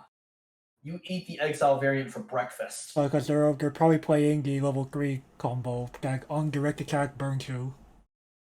Cool. What is this burn you speak of? No, chances are they're not going to be able to direct attack anyway. Right, because the only play they play is Paul. Right. You know what? At that point, fuck it. Yusa go. Yusa go. Hey man, at that point, it's fucking worth it. Oh, true. When you realize what they're trying to do, but then you don't even care if it's like empty lane. on your turn. True. Because True. you says burn. What? What? But yeah, overall, rate 0, most like, if more, like, the more people, like, I'm not sure like what the ratios are right now for like what people are really playing, but I think people are kind of steering clear away. Like people, I think people are starting to steer away from the green stuff a bit more now, realizing that it's honestly not that great. Like, pretty much the green, like our green review is outdated now. Oh yeah, no. Things have changed. Don't watch that video expecting recent information. Go to Bunda Harayome. Okay, guys, let's go over the five sisters and their finishers and see why each one of them are bad against Charlotte. Ichika, FR. Miku, C Ichika. Yosuba, FR. That's a finisher. It's a better question. Itsuki, FR. Nino, FR. I don't know, man. Did you hear anything but FR? Pretty much. Ichika early, but like Ichika early play can bury you. Not necessarily. Not really. Like 2-1 use the thing. And Gotupin often doesn't play its support. Like like you're only really playing that if you're playing Yosuba level 3. Which Yosuba level 3 FR. They have their own problems to deal with. No, that ironically could actually give Sora a run for his money only because they place a gold bar. True. How'd you die? Turn 2 onward. Gold bar. You didn't kill them because they kept triggering gold bar? No, I couldn't catch up. What do you mean? They were 8 out like turn 3, but gold bars. I was already 9 damage behind. What do I do? Right. Bro, you hit them back. They're all damage. Sure, I caught up. Then you're just gonna do it again. Right. Level 1 wise, bruh, they're literally Fugo. They're Fugos and JCs. Shrug. Level 0, they kind of body you at level 0. Oh yeah, thick AF Ningo Runner. But you don't care. Oh, and on top of shortcut Ichika. Oh my lord. But you don't realistically care. Right. Alicization.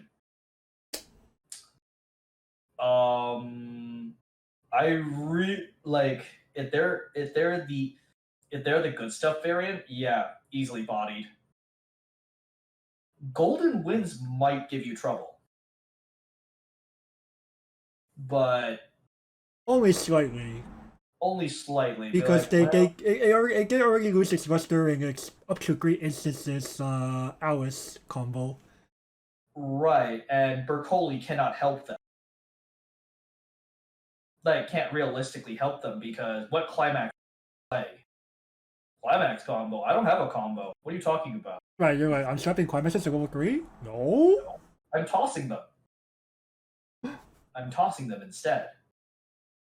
And Kirito 2-1 deck, that deck it plays Asuna.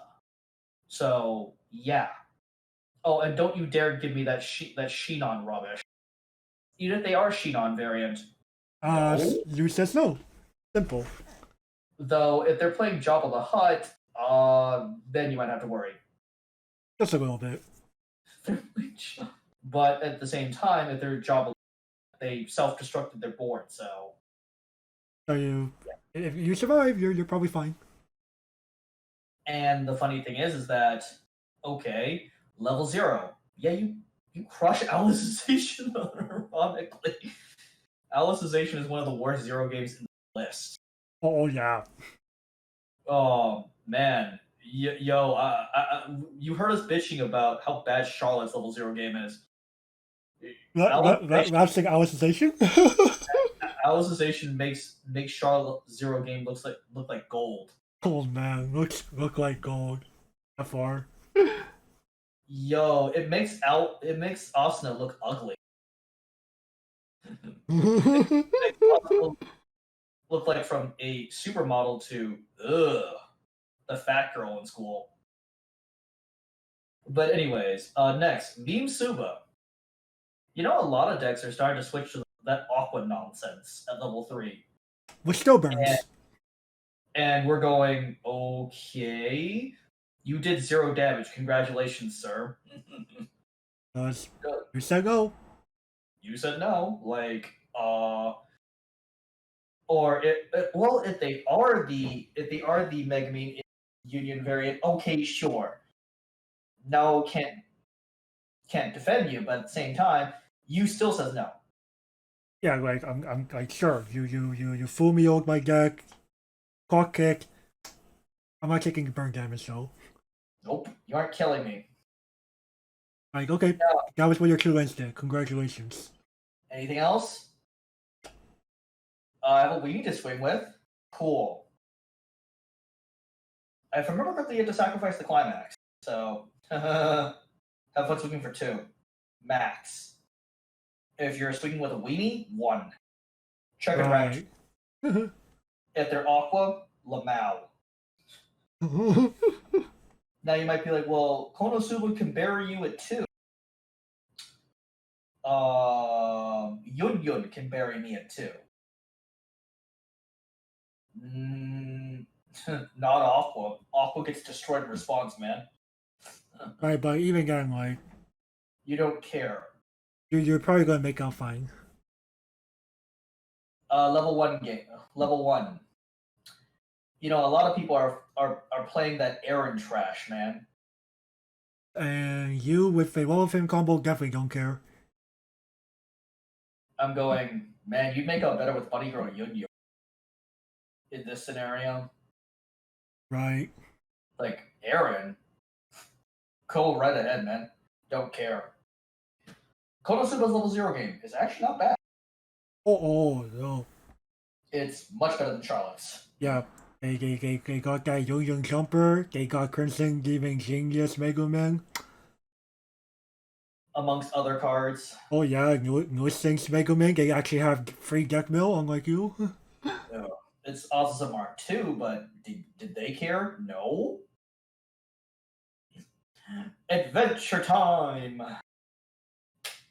Finn and Marceline both get shut down by you. Marceline doubly so because she can't front attack now. Pretty much you're to win that matchup. Or Jake. But at the same time, Jake ties with Ayumi. That's kind of sad, isn't it? True. If they're the 8 choice variant, cool, your Jushi Matsu combo. Anything else? No. Cool, we're just 2 level 1 combos destroying each other.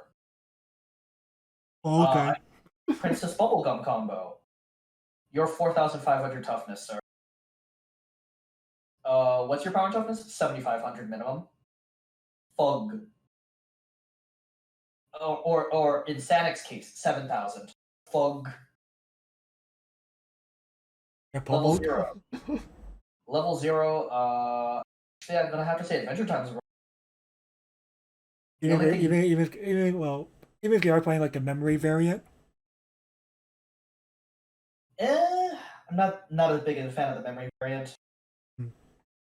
You also have BMO buttons pushed. Oh yeah. They're awesome, but that's realistically all they have. Sure, the Princess Wildberry isn't bad. Memory package isn't terrible, but at the same The time, Keikakage? Oh, not Keikakage, Fengakage?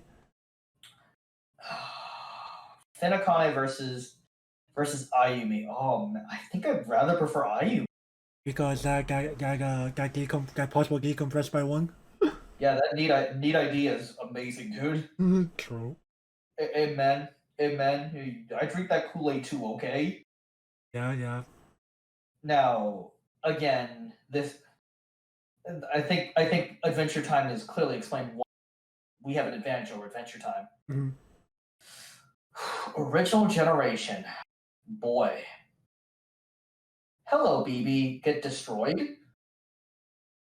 Like Maki literally can't do anything. Honk, you're funny. The only one that can do damage to you is Nozomi. Right, and even then, you shut down 9 hours just only from doing anything. Cool, you hit me for 1. Check and wrecked. Oh no, she wouldn't be able to do that. Or we might want to know some attack. Oh yeah, that's true. That's true. Yeah, the 9 hours just only will not go off here, but No, sure. no, no. I meant the Nozomi attack. Yeah, Nozomi attack could unironically attack for 1, yes. It's like get check and wrecked. Yeah. Hell, that's even if they can find and the reset only happens if they can find a bruh shape. It's like icy tail over 4 whiff.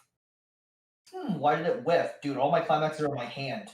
Were in my hand. So unironically, I'm already decompressed due to all my climaxes being in my bloody hand. This is the one time where I'm just going, yeah, I want my climax. I do want to risk Nozomi doing more hits of 1 or even a 2 as a result of a trigger. Right. I'm like, and of course, you might be like, well, what about Ellie -2 souling you? I'm like, I have you for that. And its target creature across from Ellie gets -2 soul.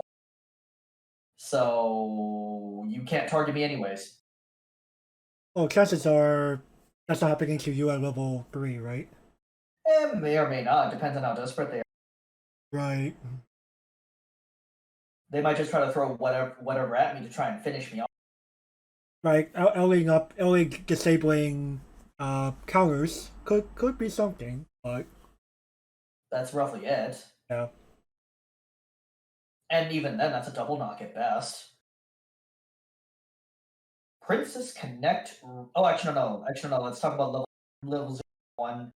Level 0, BB, yes, beats us. Pronton, I think so as well. I think, yeah, all 3. Yeah, because they actually have good zeros. Level 1. Honestly, what would I prefer? Shizuru combo or Lullafin combo?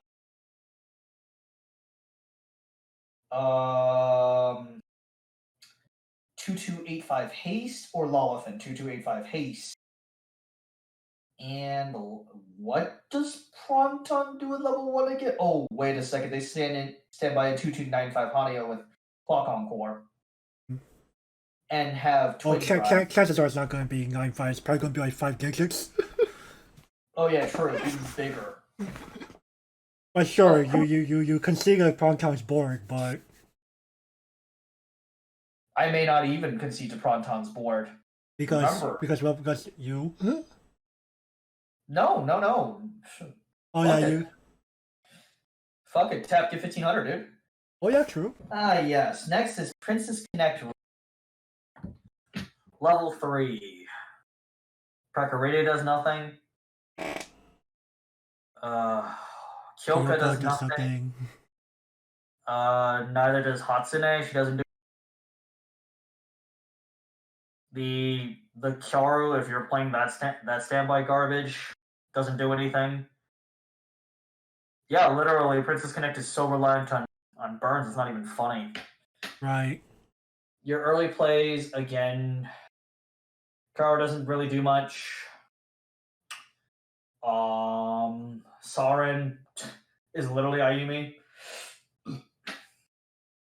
So that's a tie, and then the last one, I believe those are the only 2 real early plays in pre-Kone. If I'm not mistaken. Okay, level 1 games. You body the Fugo variant.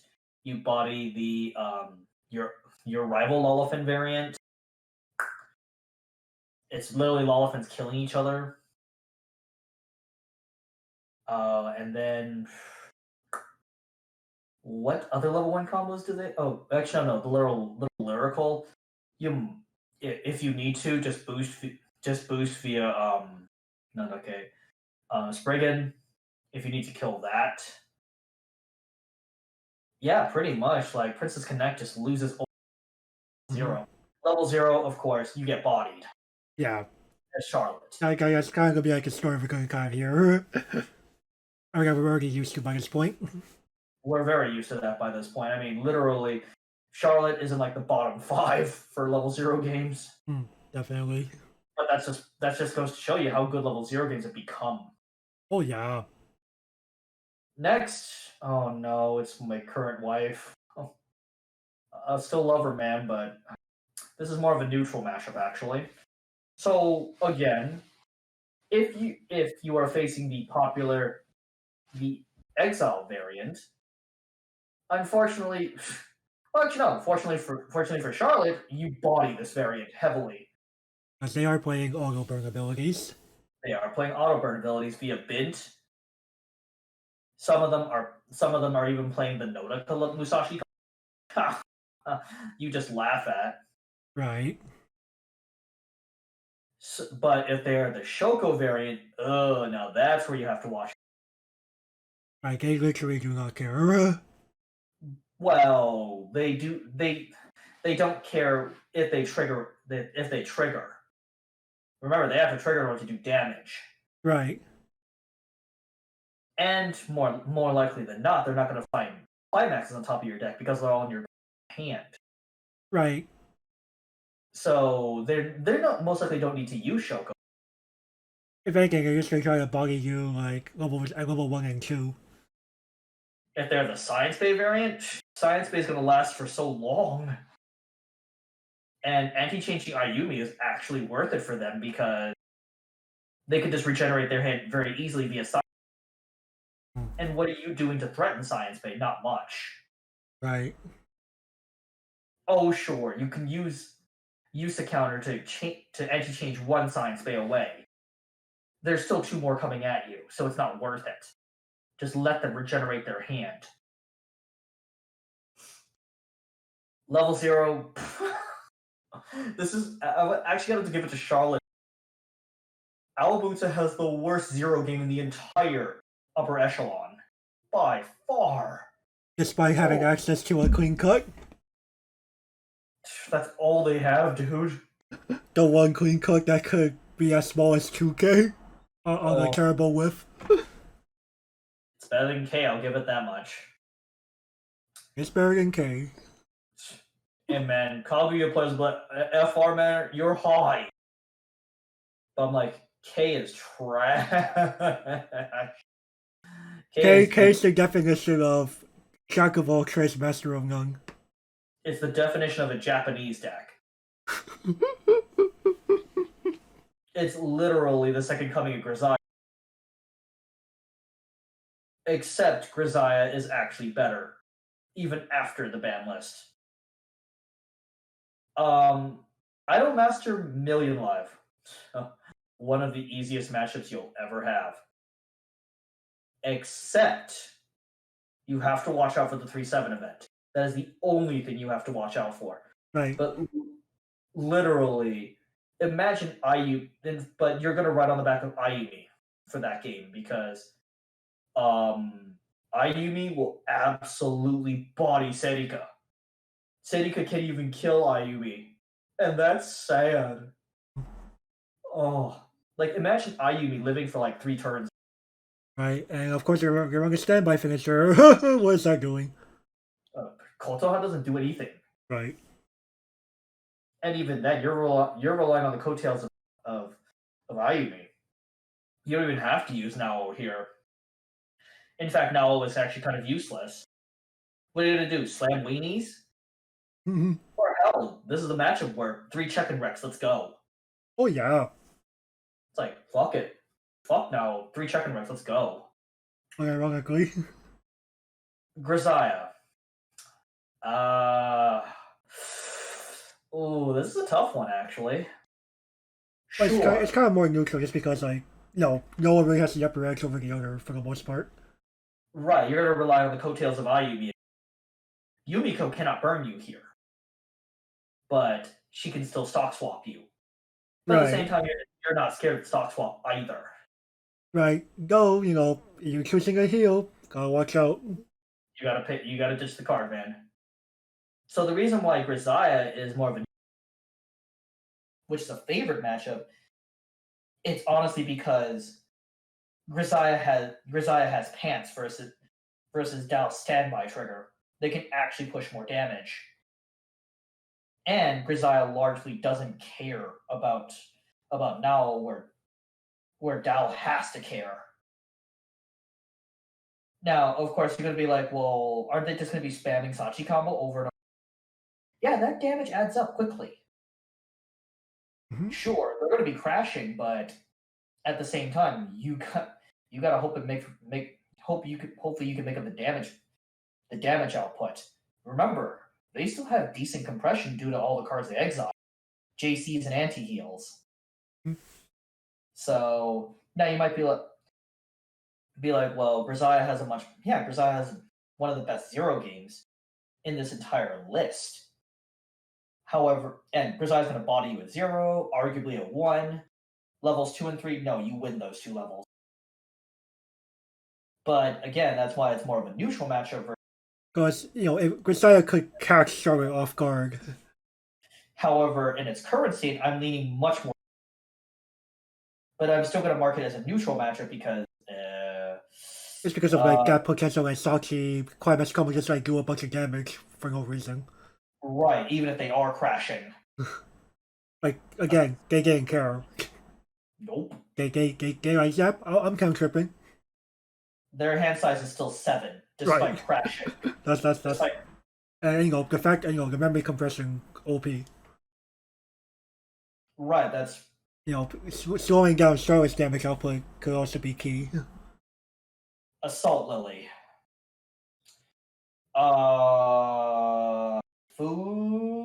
No, it's Yu combo. It's Fumi combo, isn't it? Or is it Yu combo? Level 3, Riri. Riri, excuse me. Should I talk about this instead? Yes, I'll have you take over. Sure. So Riri combo, it's the give other guys IC help. That's going to do nothing here. And you're also playing, well, yes, there are, Assault does have some pretty beefy early plays, causes a, quick kick you can remember if she's able to get over.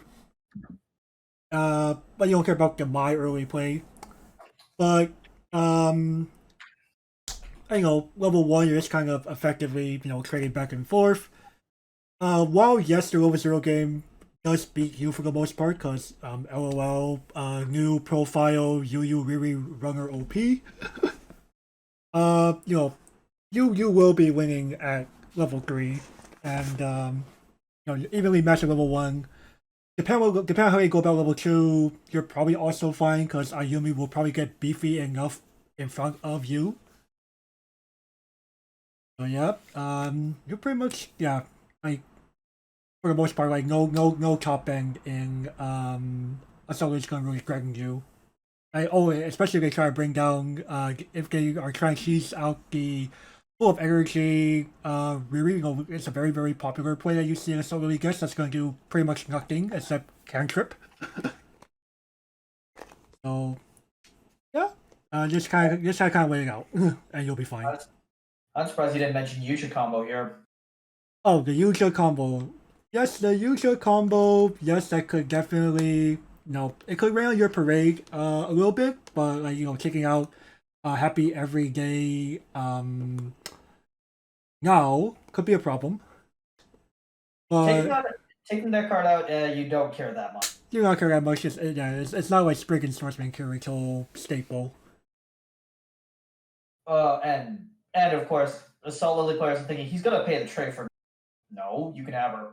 Right, and even if they try to play with the 1/1 support to take out your front row, you definitely didn't care. Cool, you paid 1 to destroy my level 1 combo. Congratulations. Right. So the real thing I worry about with Yucha combo is the fact that it's a gold bar. Yeah, that's otherworldly the most scary thing about Yucha. Gold bar. Charlotte. Right. But pretty much that's so. Final thoughts on the metagame. Extremely good against the majority of the meta. You are pretty favored. Like, You have because of your because of your specialist nature, there are some very major weaknesses on your back. okay. You have 2 bad matchups. You have 4 neutral matchups and the mirror. So out of the 1, 2, 3, 4, 5, 1, 2, 3, 4, out of the 19 decks here, you are favored against 2/3 of the metagame. That's pretty. That's That, pretty good. that's pretty good. And you are very likely to see these 19 sets in the future, especially though, like towards the bottom, you're less likely to see them. But at the same time, Grisaia is getting a new set in the fall, and I'm pretty sure there's going to be a lot of new sets to her bottom. Right. But with that, thank you for listening to our in-depth lecture on Charlotte. I know it's been a long one, but holy crap, I was really excited to talk about Charlotte here. It's a relative new deck to my arsenal, but at the same time, I feel it's get granting that play having it for that short time is granting me the knowledge and capability of being able to pilot it. And of course, I look forward to learning more with it. And to all the Charlotte pilots out there, be patient with her. And I'd love to, see some tips. If you think we're wrong here, please feel free to post it in Oh the yeah, yeah, comments. definitely. Like we're all here to like learn and teach one another in this community. No, that's one of the main ways we grow as players and members of a community. We're not trying to say here like we're correct in every single aspect. I don't want to say that at all. But with that, please feel free to like the video, comment, favorite videos, subscribe if you already haven't. Please ring the notification bell. Set all notifications to on because these all. Help the YouTube algorithm. And of course, if you want to continue supporting us, we also have Patreon and Coffee. And with Thank that, you all. with that, we will catch you all next time. Bye bye.